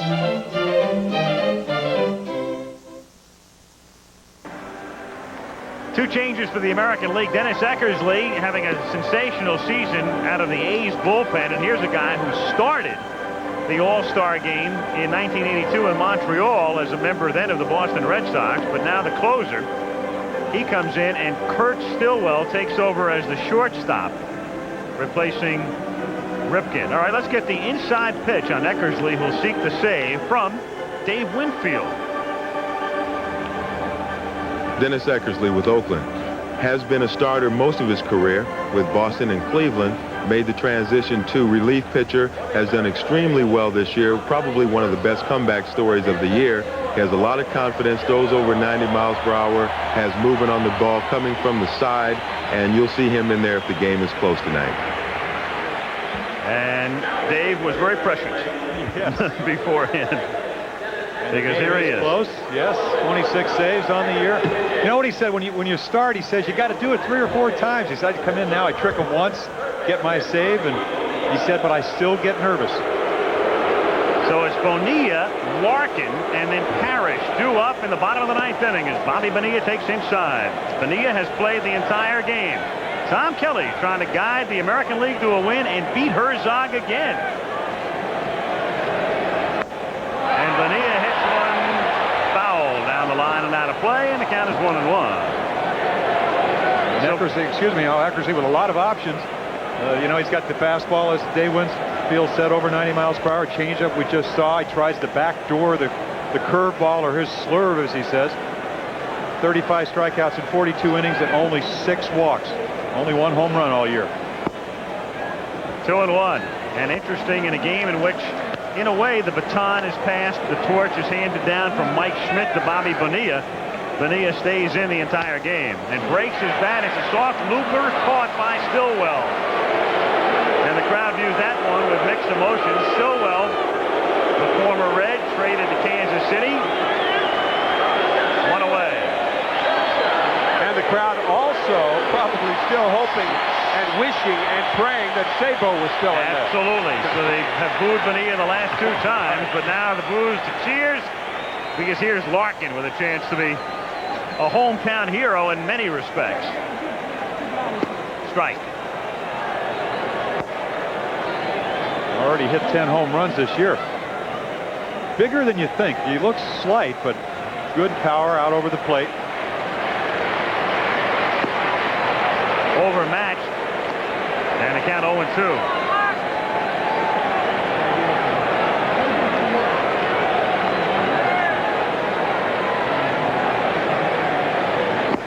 And overmatched again. 2 gone. So Eckersley and out away from wrapping it up for the American League. Winfield talked about the fastball, trying to play catch-up. Barry Larkin is unable to do that. What goes back 2 weeks ago, what did Ray Miller, the pitching coach in Pittsburgh? You see Eckersley's reaction here. He doesn't get too excited, does he? Ray Miller, pitching coach in Pittsburgh, said throw strikes, work fast, and change speeds. Well, Eckersley hasn't changed speeds too much. He hasn't had to. Now Parrish takes low, ball 1. So this game winding down with 2 out, bases empty of the 9th inning. The scoring early, the American with single runs in the 3rd and 4th, and the National League run in the bottom of the 4th inning. Robbie Valentine, one of the coaches, is probably who thought that Eckersley may be scuffing the ball, is saying, "Scuff one for me now." At least tonight. 1-2. So the National League down to its final strike. And Whitey on the verge of losing an All-Star game for the 3rd time. And that's a hat trick he doesn't want, but he's going to get. Because Kirby Puckett is going to put it away. And the American League wins it by a score of 2-1. So Bobby Doerr, the honorary captain, and congratulating Kelly. Dennis Eckersley out of the bullpen to pick up the save. Terry Steinbach, the controversial choice. The Oakland catcher, amidst the fireworks exploding in downtown Cincinnati, winds up as the key man in the game, as the American League with stout pitching and good defense beats the National League 2-1. And we will be back with the Chevrolet Most Valuable Player presentation when we come back to Riverfront Stadium in Cincinnati to wrap up the All-Star Game. Hello. Ed's relatives are still with us and have become big fans of our Bartles & James Premium Wine Coolers. His cousin Mason says our Bartles & James Original Premium is the finest product of its kind, bar none. His grandnephew Wyman says he prefers the lively, fresh berry taste of our Bartles & James Premium Berry. Well, these James family arguments can get pretty heated, so I'm staying out of it. Thanks for your support. How do we measure romance? It's all a question of quantum physics and time and... What does the future hold? I believe in long, slow, deep, soft, wet kisses that last 3 days. Oh, my. Where do pictures come from? It was hopeless. At last, a movie with all the answers. Kevin Costner. Susan Sarandon. Bull Durham. Rated R. Now playing at a theater near you. When I talked about how we deal with our customers, or any customer I'd have, you get to know them personally. And eventually it becomes a relationship where they're not just a BC company, they're people. They know that I got all these products and these different things behind me, but they are talking to me, Roy Cartwright. And I'm going to sit across the table and I'm going to say, I'm going to take care of you. When you take away all the titles, it's really down to 2 people interfacing with each other. The 59th All-Star Game, this ABC Sports exclusive, is brought to you by the heartbeat of America, today's Chevrolet. By Old Milwaukee and Old Milwaukee Light, it doesn't get any better than this. By Warner Brothers' new movie, The Deadpool. And by Coldwell Banker, America's largest full-service real estate company, a member of the Sears Financial Network.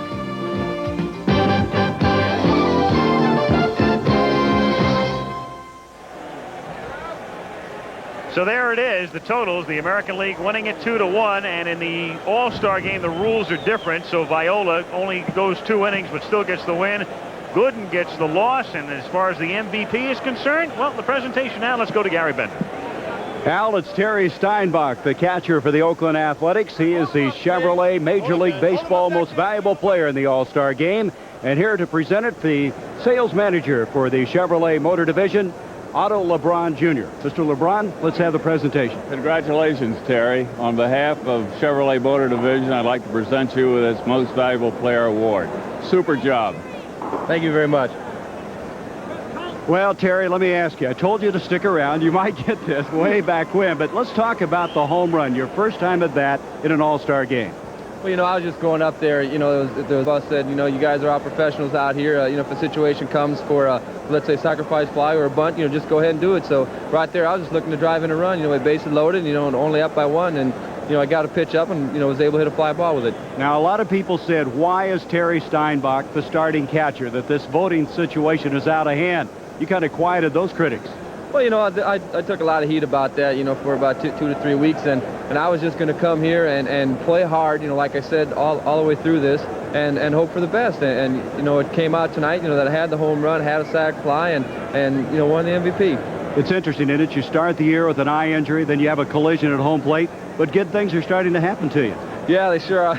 I hope they continue for us for the second half.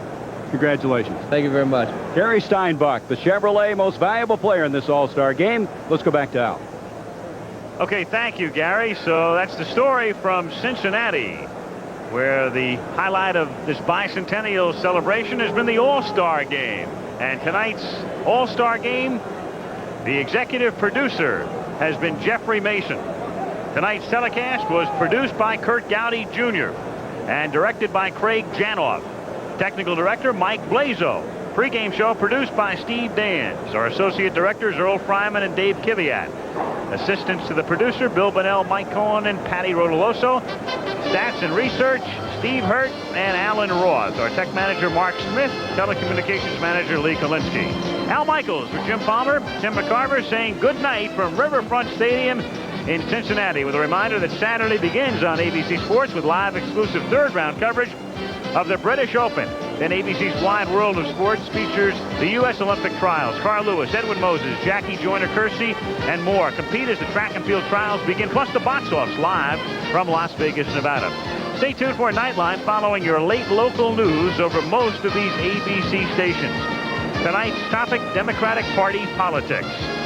Aerial camera facilities provided by the Goodyear Tire and Rubber Company.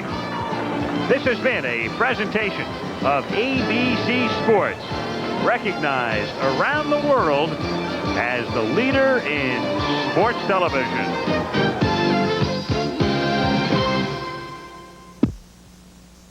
A promotional fee has been paid to ABC by United Airlines, rededicated to giving you the service you deserve. Come fly the friendly skies. This is ABC.